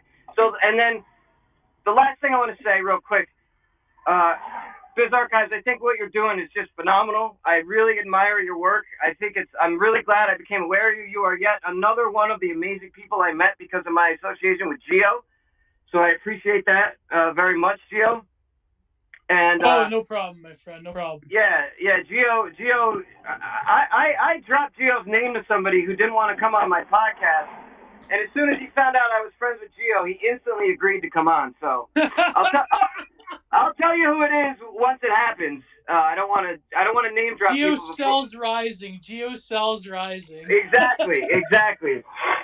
We got to test the Dark MAGA thing. I think that could be interesting. The Dark MAGA. Yeah, I mean that has a lot of Conan energy to it. The memes have become phenomenal. The memes, I think, they're it kind of does feel like a weird 2016 revival in some ways. Yeah. I hope so. We'll see. Well, Astro, I know you said you got to go or something like that, but I just wanted to say, man, I really, really appreciate the kind words. That means a lot to me. I listen to a fair amount of your stuff, and you're a really, really smart guy. So if you enjoyed the talk here, man, that's very humbling. Yeah, dude. I'm sorry, I thought I cut my mic. Yeah, no, I mean it. This was awesome. The last thing I want to say, though, I'd like to hear your thoughts on this. I'm really interested in like the history of publishing, but more like not like the meat and potatoes of it, not like the bare bones publishing itself, but the subcultures that sort of grow up around like underground publishing. So the two things that I focused on mainly until recently are like City Lights books out of San Francisco and the whole beat movement, and then all the like independent publishers that were publishing Charles Bukowski and Philip K. Dick when he got his start, and because Philip K. Dick kind of famously talked about how he never really made any money off of his books. This was after he won various science fiction awards. And these guys were published by like very small independent publishers, like localized only sometimes to the Bay Area. And this stuff really fascinates me. And the pulp publishing of the 20s and 30s is another really fascinating time in publishing, as well as now. And I want to and this is what I'm coming to now, Biz. Now we have like a new, venue with the internet that like is able to sort of bring back or revive at least the energy of pulp fiction publishing and independent press, where people whose voices would never get heard otherwise, people who would never otherwise get published, are able to put themselves on a blog, or they could share on Twitter, and they could get lots of views. I mean, this is how Zero HP Lovecraft got his start. His story and the way he rose to the level of prominence that he has is one of my favorite stories, like, ever of publishing, because his work is quality. And he came from, completely out of the ether. And then you got Substack authors who, of course, they're being hosted by like kind of not a big publisher, but like a big blog website. But still, it's pretty grassroots. You know what I'm saying? So I just think it's wonderful. Terror House Press is doing great stuff. So yeah, I just want to hear what you think. And you're kind of part of that too, even though you're like, as far as I know, you're not publishing any new material, are you? You're kind of reviving old stuff, which I think has its merits. The internet is like dredging up all these old gems that would have been totally lost to history. Rogue Scholar Press, and I could go on and on. So yeah, I want to hear you talk about that a little bit, Biz. Yeah, well, so far we have actually published exclusively original work. Our 3 books that are out we have Bizarchives issue 1, Bizarchives issue 2, which has full interior art from the great Donald Kent, and then we also have for folks that are fans of the Lovecraftian tradition, we have Bizarchives presents a cosmic horror double feature. It's 2 novellas from a really, really great English author named A. Cuthbertson. So folks that are Lovecraft fans, you got to go pick them up. They are really, really cool. It's 2 stories in there. First one's called Dredge. The second one's called Prestwick's Project. So if you liked Herbert West Reanimator and Call of Cthulhu and all that kind of stuff, grab a copy. It's less than $10. It's like $9.50 American. So go grab a copy. You guys are gonna love it. But as far as the indie scene is popping, bro. It is on fire. I see these awesome indie publishers popping up all over the place. I've had probably 5 guys reach out to me showing me the concepts of their compilation works. They got a copy of Bizarchives and they're like, I want to do this now too. So there's going to be one coming out that's focused purely on science fiction. There's another one that's going to be coming out that does mostly like gangster noir, detective kind of stories and stuff like that. So there's like, this is big. Like, we are on the precipice of a really big revitalization, a rebirth of this really cool old subculture that's coming back. So indie publishing, you mentioned Terror House, you have Cursova magazine, you have there's a ton of them. You have DMR Books, who does, if you like Conan, DMR Books does a lot of really great stuff. I have Swords of Steel 1 and 2. I have Eye of Sonu by them. I have like a bunch of books from them. I absolutely love them. Their cover art is excellent. There's so many based indie publishing that's coming out that are just really us collectively sell. Like, if you look at the sales data of the big publishers, the Tor Books, what's the other one, Penguin, whatever, like the big pub, their sales outside of their Sacred Cow big name authors, their sales outside of that are completely abysmal. People are not buying this woke garbage. They're just not buying it. And meanwhile, us in the indie sphere, the indie publishing sphere, are like crushing it. I can't tell you, like, I mean, we're, like I said earlier, we're not hitting box office numbers quite yet, but we are like doing pretty darn good for being just like this upstart out of nowhere that came onto the scene 6 months, 8 months ago, or however long ago we started. We've been really doing well, and there are a lot of guys that are doing well like us, because people are hungry for this. People want fiction like the old school stuff, like your Conans, like your Solomon Kanes, like your, they want this kind of stuff. They want stuff that actually that's actually entertaining and fun to read, that isn't a huge investment, that isn't too expensive. You go into a Barnes and Noble nowadays, you buy a hardback paper or a hardback book. Well, how much are you spending? You're spending $30-$40 on these freaking things. People can't afford that right now. Gas is like at $5 a gallon where I'm at. People can't afford that kind of stuff, but they still want entertainment that isn't paused, that isn't that isn't garbage, and they just want good old fiction for the sake of good old fiction that's fun to read, that's freaky, that's imaginative for the sake of it. And they want it at a good price, and we in the indie sphere are delivering it in bunches, and it's just such an exciting time for literature, and it's just such a blessing to be a part of it and to be able to rub elbows with so many just like brilliant, imaginative, creative Well, people. well, Go ahead. according to well, first of all, Barnes and Noble going in there is spiritual death nowadays. I hate to say it, it's terrible. But also our favorite poster theory cell, also a writer himself, says that indie publishing is a huge scam and it's really just for nobodies.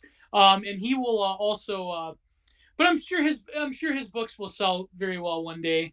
Um, guess who I'm subtweeting in that? But anyways, enough about Twitter bullshit. Paul Farina, you've been waiting a long time, so go ahead, my friend. Well, thank you, gentlemen. I appreciate it. I don't want to be too long-winded because I know others are waiting. But like, I'm kind of one of these people that was mentioned. I'm an aspiring fantasy writer. I have a Substack. I'm writing, a sort of American epic, for lack of a better word. And my question generally revolves around that. And my question is fantasy as a genre, right, capable of creating new forms of old myths, new forms of old faiths, new forms of old heroes, new forms of old tribes, and new forms of old nations, right?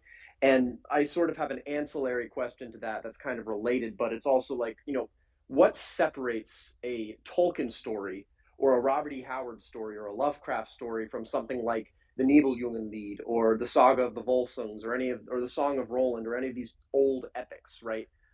Is there a line there? Is there no line? Is it gray? If that makes sense to you, gentlemen, that's generally what I'm looking to have answered. Yeah, that's a great question. Bizarchives, you can take that, my friend, and then we'll get King Salmonfish on. Yeah. So for the second part of your question there, what separates Howard and Tolkien and these guys from the Volsunga saga, from Ynglinga saga, from the Eddas, from the Odyssey, and what separates them is purely epoch, in my opinion. It's just the time period that it's written in. Obviously, depending on your spiritual beliefs, you're going to have put more weight on certain things. Like me personally, I view the Poetic Edda as that is sacred poetry. That is a divinely inspired document. But that doesn't mean that we should not try to emulate it in our storytelling, because the storytelling of our ancestors was, like we were talking about before, it has foreverness. It has foreverness, just like the stuff that was built by the Roman Empire had foreverness. There are just certain things that contain these elements, these mythopoetic kind of just these elements that just have foreverness. And if it has this foreverness, then in my opinion, we are absolutely able to not necessarily recreate it one for one. It's not going to be like completely coterminous. It's going to be a little bit. It's going to be written using the language that we use today, right? Howard was not writing in the Loda meter that's found in or the Galdralag and the poetic meters that are found in those Edic documents, but he very much borrowed from them. He borrowed his technique of alliteration. He borrowed kind of the forms that they wrote in, because he knew that these techniques in writing gave musicality to it, and this musicality. What is the purpose of these ancient writings? The purpose of these ancient writings were they were to be sung. They were to consecrate. These were like this was like holy magic, right? This was divine magic that they viewed this as. So when we write in something that it borrows from that or is informed by that, we do it in a way that we understand and we talk. I don't know if folks have gone back and read things like Beowulf. It's not that easy to follow. It's kind of tough for us to follow because it's in an antiquated language. Doesn't mean it's bad. They're beautiful, timeless, incredible stories. But not only do I think that we can recreate, not necessarily in a cyclical, but in more like a helixical manner, this recreation of this mythopoetic content. But I believe that we have an obligation to do so because I'm very much of the mind that if we stop dreaming of heroes, we're going to forget what heroes look like. And if there is an age without heroes, this is truly a bleak time to be alive if we don't have that. So I think it's high time that we remember what heroes and monsters, and we get back in touch with our imagination because there's a very spiritual quality to it. So that's my take on that question. I hope I answered your question well enough. Yes, you did. I just I want to put forth that at least not just the work I'm doing, but work that quite a few friends of mine are doing. People, people like yourself, Dave. I really do believe that this sort of new writers movement that's coming, like in the dissident publishing houses and the Substack authors, whether they're writing political commentary or they're writing fantasy or they're writing something else of that effect. I really do think this is a sort of cultural revival, for lack of a better word. It is, and I really do think it's guided by the hand of God and the gods, in my opinion. And so it is really I guess this is the rhetorical flourish I'm going to pick to end this off before I hand it off to someone else. But I really do think that this work isn't just important in a cultural sense, but I think, like you said, the Eddas and the sagas are sacred poetry. Well, I think we're getting the sort of human stock together to write new sacred poetry and to write new stories and new myths that continue to capture this timeless reality. All right. Thank you very much, gentlemen. I appreciate you giving me a chance to speak. Yeah, thank you. That's been great. I think that in some ways, in terms of like meme culture and distant spaces, I noticed that there's a lot of like tribalism and things falling apart and so forth. It's sort of like we're entering in one in a dark period, but at the same time, that is when the more meaningful works take place.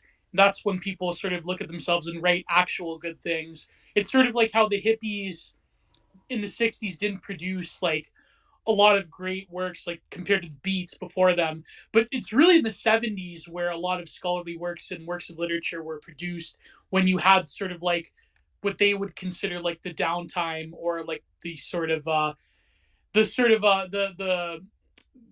honeymoon phase was over and it was like time to get serious. I think that's probably the phase that we're in now.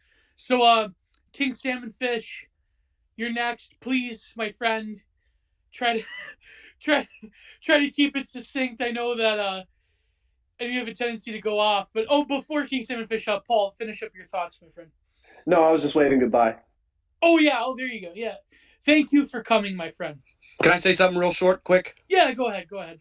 So, what you mentioned about kind of dissident or kind of our guys, whether whatever we want to call this thing that we're doing. This is our thing. These pulp authors that we're talking about, Howard, Lovecraft, these were our guys. If they were alive today, they'd be spurging out with us in Telegram chats, on Twitter, sharing memes. These were guys that were very much like us today. So this pulp fiction that we're talking about was written by us. It doesn't belong to them. It belongs to us. It always has been. We are the creators of it, and I believe that we are obligated to take it back by force. And I think that once this kind of this revival of fiction and writing and all of this stuff really takes hold and gets some form, and we get some money and some weight behind us, because we don't have the institutions, right? We're fighting off of our back foot, and we're entering in an age of, like Gio just said, the times of suffering and darkness are when like some of the most meaningful, great stuff comes out. We're coming into that. You know what I mean, with the as Gio says, the succulent Chinese meal, and then coming into this Ukraine debacle and the propaganda of hypermodernity. We're coming into some pretty tough times to be alive. That's coming very, very soon. This is the perfect time to strike and storm into the institutions and take our art form back because it belongs to us. It always has been, and we are the only ones that can recreate it. Yeah, and I think that it's in some ways. I remember Alex Jones used to say this about his supplements. He's like, when you buy a T-shirt, you buy a book, a supplement from InfoWarsStore.com, you're buying war bonds against the globalists. It's like I think when you truly donate to works that are not to like to grifters, but I think like to people that are inspiring and meaningful, then you truly are buying war bonds on a like I think a spiritual level. Not to encourage, of course. We're non-violence. We're friendly liberals. We don't encourage any violence or whatever. I mean like on a spiritual level. I think that when you donate to great works, you are truly buying war bonds in the spirit war, the info war. So yeah, King Salmonfish, you have the floor, my friend. Let's have at it. Yo, so y'all just had to list off literally the biggest things in all of history that have ever happened real quick, just to make it hard for me, like a comedian coming in after the greats or something. All right, so I'm just gonna come at this from a different angle then, which is more of a like bro psychology thing. So y'all were talking about like pulp fiction and just pulp in general. And I kind of wanted to just give away some of the like bro psychology tools and mechanisms that I've been playing around with. So there's this thing called the autonomic nervous system, and basically the violence and like sexual arousal circuits are pretty much linked to each other. So Conan is almost like lizard uh fiction, you know, and it's kind of weird because you get this whole meme about lizards or whatever, but then you get they're almost trying to like remove their own lizardliness, which is kind of a thing I guess people haven't considered with like the transhumanism. Um, but yeah, I mean, you get this like one of the tips and tricks is that McDonald's used to use the color red, still does, I guess, because if you think historically about the circumstances in the wild, the color red would generally be associated with violence and food and like reproduction, that kind of thing. Those are the things that were generally red.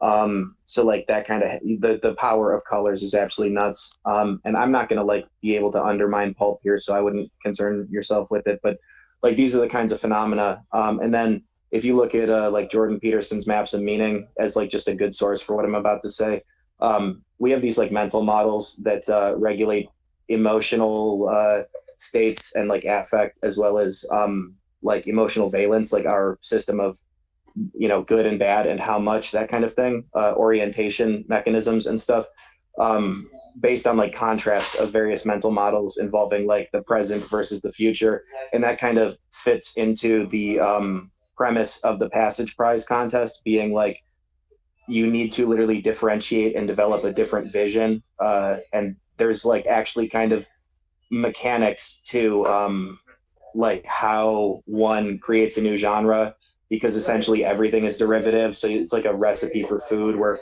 it elicits like a new spirit. Like you have to find the right ingredients and like do something unique and new, kind of thing. So like I'm not going to be able to undermine the divine spiritual process that was previously illustrated, but like it's this kind of thing where you can kind of use basic psych 101 type stuff to like play around with those basic tools of psychology that are like hardwired into everyone and get like enormously powerful emotional results from people. Emotions being basically signals from memory, and feelings being the conscious experience of those signals. And like people are literally blind to things that they have no life experience and thus like frame for analysis of. So you can like trip all the critics and stuff, kind of like I pulled off a little bit. And then people are incredibly susceptible to authority bias and mob psychology and like these kind of hardwired things. So last night I got into like an existential crisis because I put a face through face app and turned myself into a hot chick for my profile picture, and had this weird like Ted Kaczynski Freudian, existential angst going to sleep. That was kind of fun. So you can play around with stuff. Like, I'm not saying these are like rigid structures and parameters that are necessarily like certain. There's always kinds of exceptions and like bound breaking things, but that's what I've been playing around with. And so I do think that pulp is basically eternal, and this new like dark MAGA meme thing that's going around, that's kind of interesting. And I'm going to be making some pieces that are a little bit darker, but I am trying to do a bit of this like dark rainbow aesthetic a little bit. So that's about all I have to say. Yeah, you really set the cat among the pigeons. Me and Lomez, the boys, are going over the Passage Prize. I think people don't get it, but I'm going to be writing about the runners up and the winners of the visual art. I know that ZHP and Ben Braddock, and I think even Molebug, they gave advice to some of the better picks in their respective categories.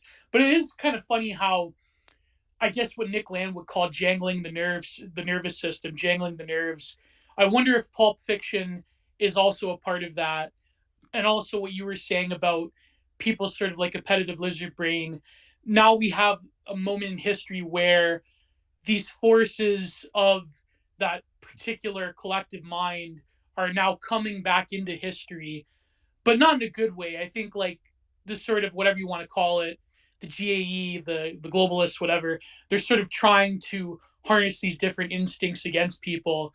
But now it's almost as if we're entering a time where we have to sort of fight to harness these instincts, and maybe literary figures like Conan could help. I want to get Bizarchive on this, and other people have been waiting patiently, and then I think we're gonna have to go near 3:30 or so, maybe a bit sooner. Um, but yeah, that's a great point, King Salmon Fish. I think like people, they, you really set the cat among the pigeons being picked as the winner. And but anyways, Bizarchives, your thoughts on all this, my friend? Yeah, I definitely think that's a very interesting big brain take on there. But when it comes to like the lizard brain thing, I don't. Yeah, there's kind of this like blanket idea that the lizard brain, the very primal kind aspects of humanity is dirty and gross and unworthy and all of this kind of stuff. As you mentioned, we've kind of gone into this like toxic side of the lizard brain, right? Where people are addicted to pornography, people are just like lots of drugs and hookup culture and hypergamy and like all this like really nasty stuff. And I think a lot of people they see that and their reaction is, okay, well, all of the kind of primal desires and instincts of our lower side of our brain are negative. But I would argue that half of them are good and natural and organic and should be embraced in a healthy way. There's actually a quote by Robert E. Howard. It's a very famous quote where he says, he's talking about his characters and I guess his reaction to somebody criticizing his characters, saying that they're make believe. And he says something along the lines of, my characters are more real than these real men are. They have hands and they have bellies. They lust and they hate. Scratch the skin of civilization and you find the ape red-handed and roaring. And he's describing kind of this like primal underbelly of mankind, and how when all of the constructs of modernity fade, what is left is that primal feeling. And I think that it is healthy to tap into that in some ways, because it makes us feel alive, right? That is like, when I don't consider myself the best writer ever, but I feel that I do a fairly good job of tapping into that kind of primal manness, right? With my stories about Lucius Lex. It's my character. He's kind of like a grimdark Conan kind of character. And there are scenes where he like tears heads off and he flexes on women, and he like he does like he's just man, right? And this really resonates with people, because I think in modernity we are bombarded with the unhealthy side of the ape brain, and we are completely reactive or negative or look down our noses at the awesome side of the ape brain. Now, if you let that side of the ape brain go completely nuts and take control, obviously it's not positive. But I think that we've forgotten this in this kind of what would be the word? We've effectively become techno eunuchs in modernity, where masculinity as a whole has been rendered obsolete. We kind of everything is reduced to a simulation. We got guys that go to the gym and become bodybuilders, and I'll never ever in a million years tell people they shouldn't go to the gym. But if we're going to be really critical about this and be blatantly honest with ourselves, the reason we go to the gym and we get jacked and everything like that is so we can feel like we have the capacity for violence, but unfortunately we can't act on it in a primordial way. So, and this is with everything. Gio, I know you like old school wrestling. I grew up watching WWF Attitude Era and WCW and all that. That's like it's a modern simulation, a safe simulation of gladiatorial combat forced into the safe confines of obedient technocracy, right? And this is the same kind of thing that we see with everything. We play tabletop games. Why? Because we want the simulation of adventure. We form these kind of internet tribes. Why? Because we want the simulation of family. We adopt these kind of ideologies because we want this simulation of like unified folk identity, right? We're no longer living in an organic world that's part of the biosphere. We are now trapped in the confines of this hyper modern technosphere, but we still have this kind of caged ape, as Howard describes, screaming to get out. So we really love our simulations because it feeds something that has been rendered obsolete by technological society. Yeah, and I think that even I think pseudo identifications are probably a huge modern palliative for most people. Unfortunately, pro wrestling I think has gone the way of a lot of what used to be explicitly masculine pursuits, like pulp, comic books, like metal. It's sort of the retification of them, whereas especially nowadays, especially with AEW, they're the total Bugman type of now it's performance art, blah blah blah. Even when people, I was encountering this argument the other day from some people that were saying, oh, you guys and right wing Twitter, you make fun of the Reddit battalions that are going over to the Ukraine. It's but they're actually going and they're doing something, man. I know BAP has gotten this argument from people, especially people that may or may not be funded. It's very weird. A lot of Richard Spencer's types that are talking about how actually the real base in Red Pill. Anyways, I just think that it's very interesting how, in the one sense, yes, it's true, they actually are going and they're volunteering and so forth. But at the other end, it's they're literally fighting for the GAE, and even when they get there, they're shocked to know that it's an actual it's an actual war. It's not there's people in that subreddit, they're crying their eyes out, saying, "Oh my God, what did I get myself into?" So I don't know, but it is a compelling argument to say that the stormtroopers of the regime, whether it's them or whether it's the teeth people, they are actually going out and committing these sort of lizard brain acts, but it's whether or not it's actual reality or it's just another sort of game to them. It's very interesting, but at the same time, I mean, a lot of bad faith actors, they use this argument. But yeah, so King Salmon Fish, one more point, then we have other speakers, then we got to wrap it up. So Yeah, there's a reason that Geo prefaced it by saying that I shouldn't go on a rant because I got hot takes into hyperspace over here. But yeah, I mean, it definitely is.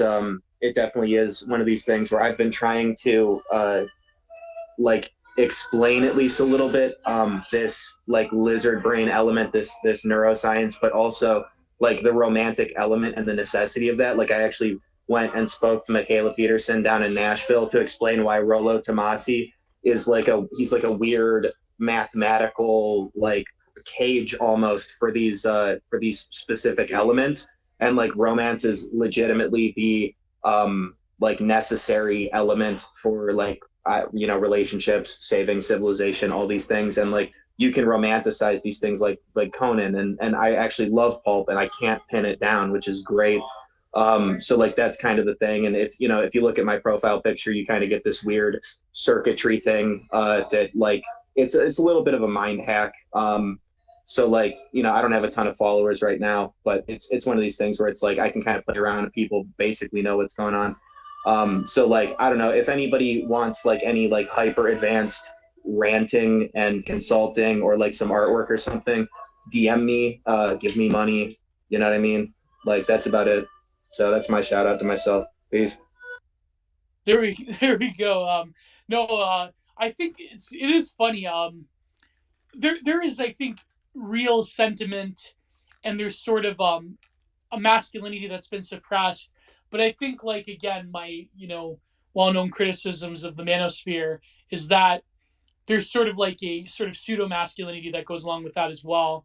Like, it's just, I don't know. It's like whether you want to take in a lot of those black pills. So at one end, I think like a lot of the like manosphere black pills leads you into the same spot of like antinatalism that any other like leftoid thought can like deliver you into. I think that's a huge problem. But let's go for who else has been waiting a long time. Um, how do I pronounce that? Sunner Layer, Yes, sir. Sun Raw Layer, Sun Son Raw of Layer. Relayer. There you go, my friend. Yes, so you've been waiting patiently. Yes, I would just like to say I really enjoyed the conversation. I like the archetype of Conan. It's an archetype that's been displayed over and over through all cultures: Christianity, Buddhism, Hinduism. The Nietzsche said it best: the Superman, like the Ubermensch, right? Like, and to me, the best version of that was the Atman in Hinduism, like the best version of yourself, right? And I just finished reading the book Prometheism by Jason Reza Georgiani. What a masterpiece! I love that book. That's all I got, bro. I just want to say that. No, those are good points. Those are yeah. I've made a lot of criticisms of Giorgiani, but no, I think there is a Promethean ideal. But Bizarchive, you can speak better, I think, to the nature of like the archetypal nature of Conan. Maybe it kind of is like an Atman. It is kind of like a perfection of self. I think there's a lot of passages within Conan where he talks about that. But yeah, go ahead. Um, so when it comes to the kind of the Ubermensch thing, like Conan being the Ubermensch, I would mostly agree with that. Conan is, and this kind of goes back to my criticism of the Mary Sue hero character, which was kind of just a modern failing of.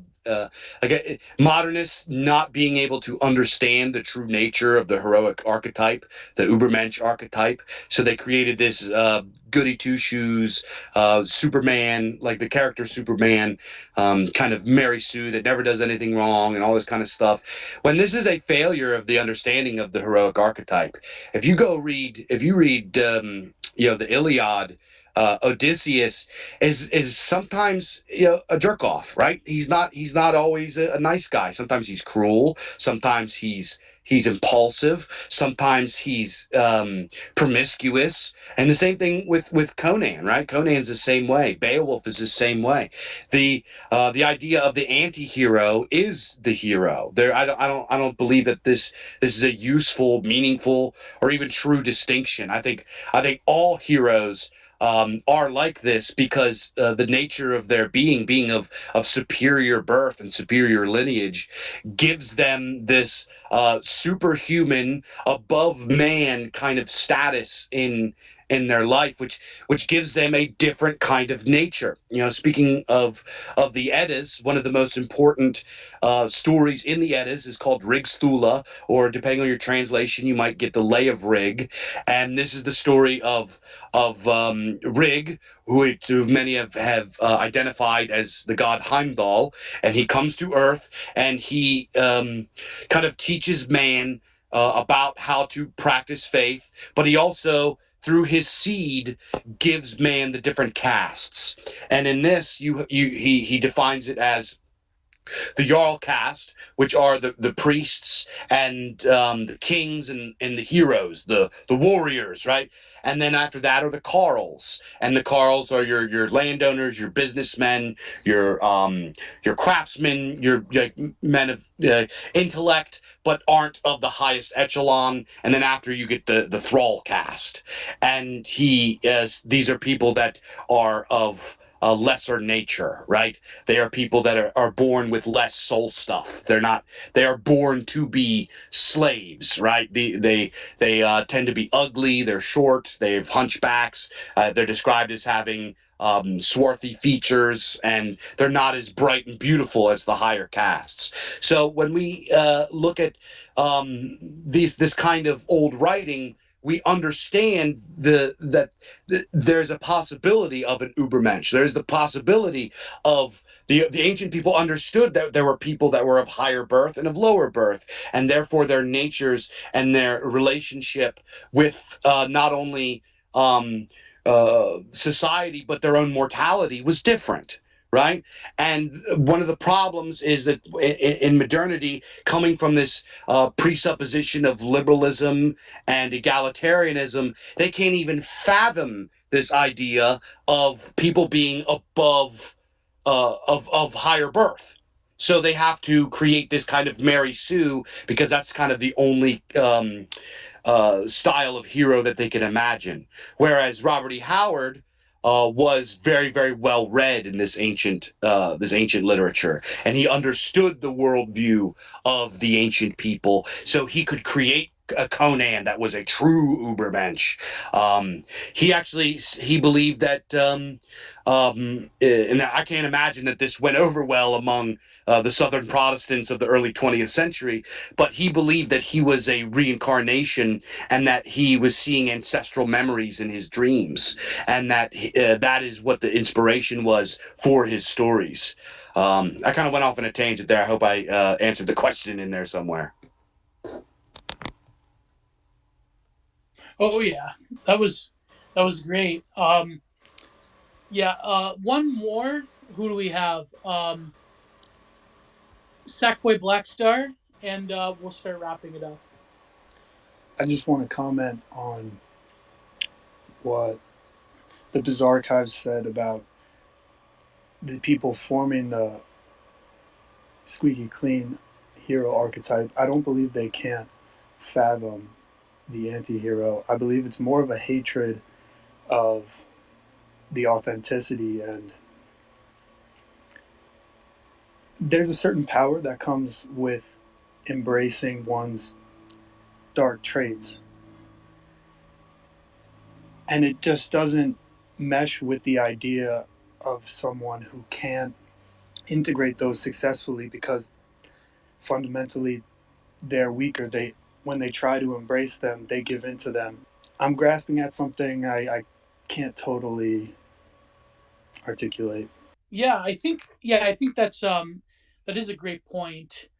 Like I think that there is certain affects that almost become impossible to integrate even within literature nowadays, but perhaps that as the world itself descends into a sort of, how shall I call it, let's call it a hermeneutic chaos where no one can really interpret fact for what it is, or rather what's perceived as sort of like there is increasing ambiguity within what we are told to believe and what our own lying eyes can see.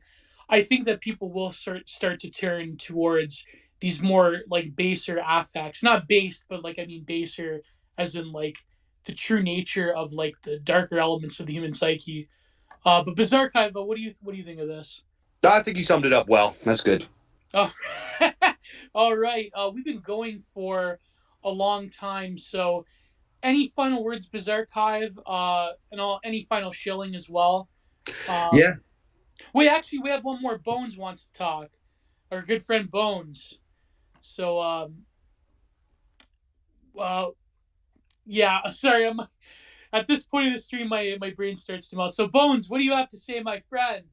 our lovely friend Bones. What do you have to say? Hey, hello. I'm driving back from the cactus store, but I just wanted to say I've talked about this with people before about this modern obsession with like an anti-hero. Oh, she cut out. Yeah. What are you there, Bones? Yeah, can you hear me? Yeah. You cut out for a minute. Oh yeah, sorry. But yeah, in the Sopranos and what's the other one? Breaking Bad. But what makes them different is not that they have flaws or cruelty or whatever. What makes them different is that they're very strong characters, but instead of, taking communities and being heroic, they destroy their families and their communities out of just their hubris and their kind of internal desire for their own greatness instead of trying to, pursue something better. But a real hero that can be flawed is something I think that the modern mind has a hard time with, because in reality, if you've got somebody that's taking care of your community, then you're going to allow them to have flaws. Oh, hang on, my kid needs me. Anyway, that's all I wanted to say.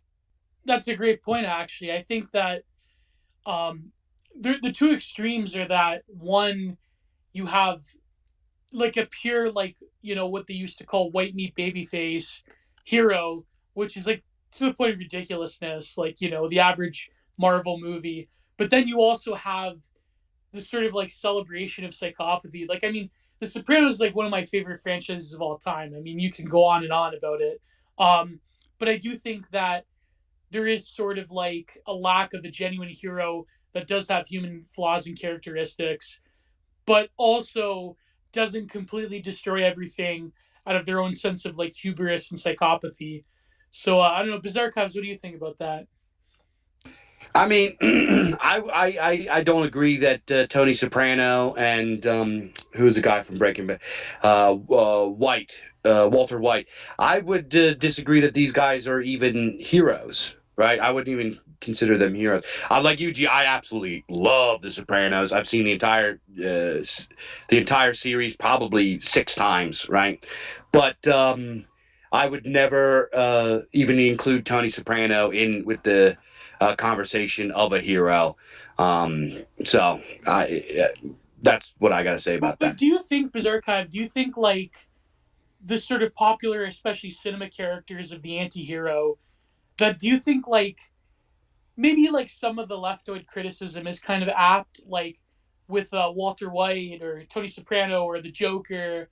I mean specifically Joaquin Phoenix's Joker, or like Patrick Bateman is like a huge one. There was this great article, actually. There was this great Substack post by my good mutual Hugulian, who used to go by Right Modernist, about Patrick Bateman and like how popular he is in terms of like right wing memes on Twitter. Is like the Patrick Bateman identification. Like, do you think there is sort of like a problem with like overly identifying with these characters that aren't actually morally good or even righteous in any sense?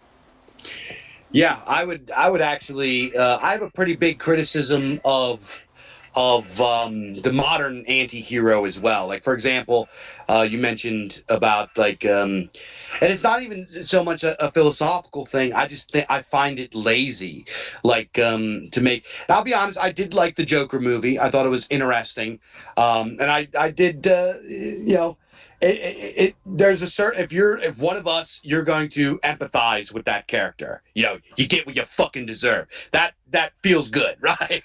That for guys like us, that feels good. But he's not a hero, right? But I do think, but I don't think it's the flaw in the character itself necessarily.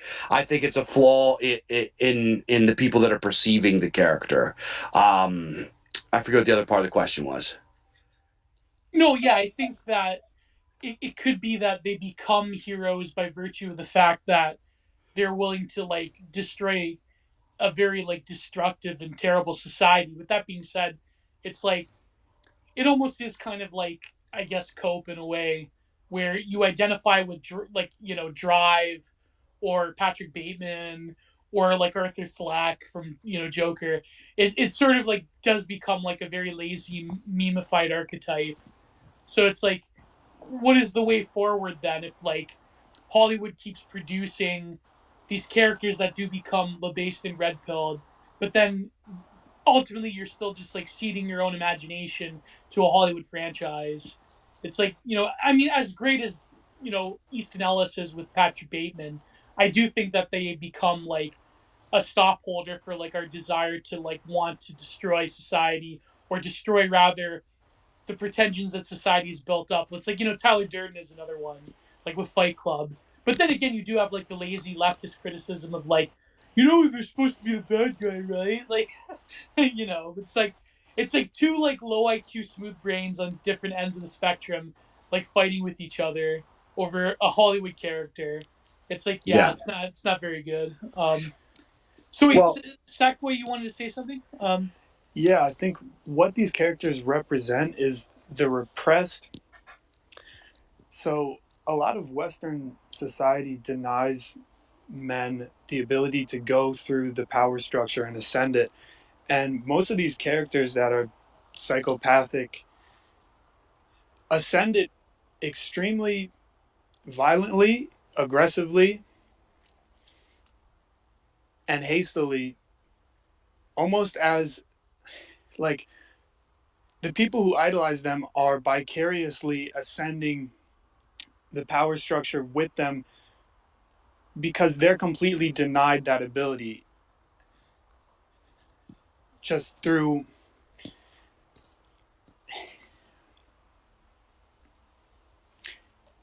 in Western society all those traits are looked down on. Hold on, again I'm grasping. Yeah, they're sort of shunned, and then these characters, they become sort of like a safe, like an easy out in a way. Yeah. Here's here's kind of my esoteric take on it is that I this might be ridiculous, but I sort of feel like they're purposely throwing us these villainous kind of characters, tricking us into empathizing with them through our desire for revenge fantasy. I think that's what it. They're not giving us proper heroes, proper literary or film figures that kind of embody our values, that go in and do things righteously. They're playing on our revenge fantasies and our hatred for modernity, and tricking us into empathizing with villains, right? That are psychopathic, that are antisocial, because they want us to become that.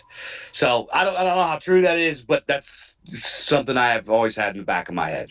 I think that's why Bap hated Joker so much. Like, he called it the gay man in the face paint because he saw like the huge upsurge in memes, and it's like, please do not identify with the gay man in the face paint. It's like, I can kind of see that now. Like, as much as I wrote this huge article for American Sun at the time. It was one of the most popular ones, the American Sun, called what was it called? It was such a meme title too. Con Among the Ruins. Con Among the Ruins. Go look it up. Where the first like true postmodern like villainous anti-hero that we can identify with. But now upon reflection, it's been years. I think that maybe this sort of over identification with Arthur Fleck maybe sort of kind of maybe was a detriment. Who knows? But so yes, Senator Layer, go ahead. Yes, I'd like to say that, like, Joseph Campbell's The Hero's Journey. That's what we're talking about, right? Like the hero's journey, like to be the best self that we can Yes. be, the best person, the best version of ourselves that we can be. That's what we're talking about. That's all I got to say. Yeah, exactly. I think it really is. It comes back to the cycle of the hero as well.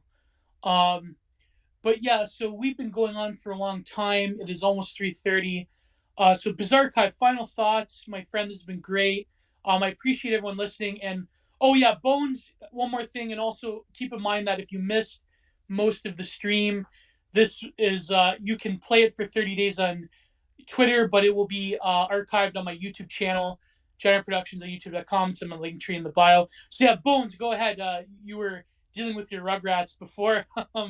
So yeah. No, no, they're being really good. We're just driving back, and they wanted me to give them something to drink. But no, this is. Let me just. I just wanted to finish my thought about the hero and anti-hero, and listening to this talk is it just kind of came to me. But I think that the reason that modern storytellers split people is because they really don't want to have a real complex hero that has flaws.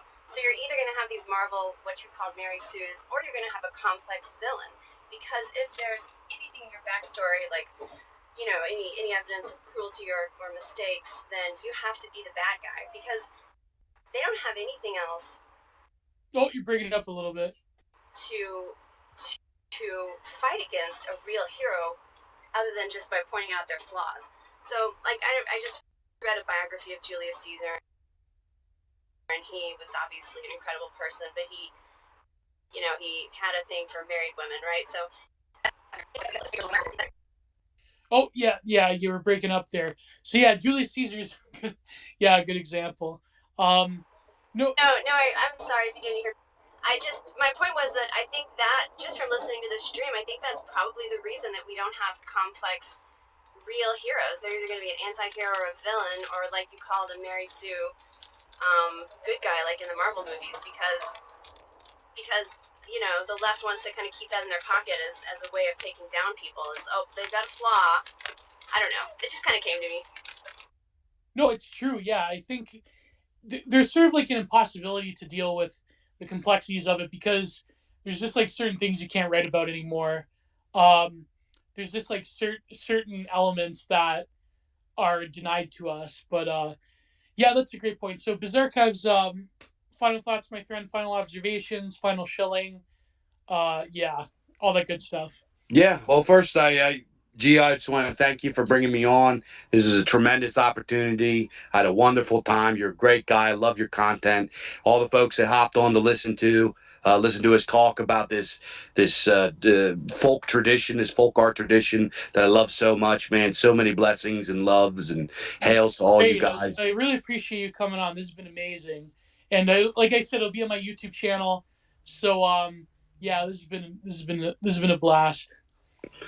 Well, I'm glad everybody enjoyed themselves, and if you guys are coming into Pulp and you're new to Pulp and you want to check out what we do at the Bizarchives, my name's Dave Martell. I'm the editor-in-chief of the Bizarchives, Weird Tales of Monsters, Magic, and Machines. If you want to check out my other content, you can follow me on Telegram at the Bog Lord. But you could also follow the Bizarchives here on Twitter at the Bizarchives, both Twitter and Telegram, same handle. But if you want to get a book from us, man, you want to support our venture as we grow and get bigger and help lift up these aspiring authors and this wonderful fiction, literary folk tradition, you can go over to thebizarchives.com and check out some of our books. We have 3 books out right now. We got more on the way. Bizarchives issue 1, Bizarchives issue 2, as well as Bizarchives presents a cosmic horror double feature. Great stuff. You're going to love it.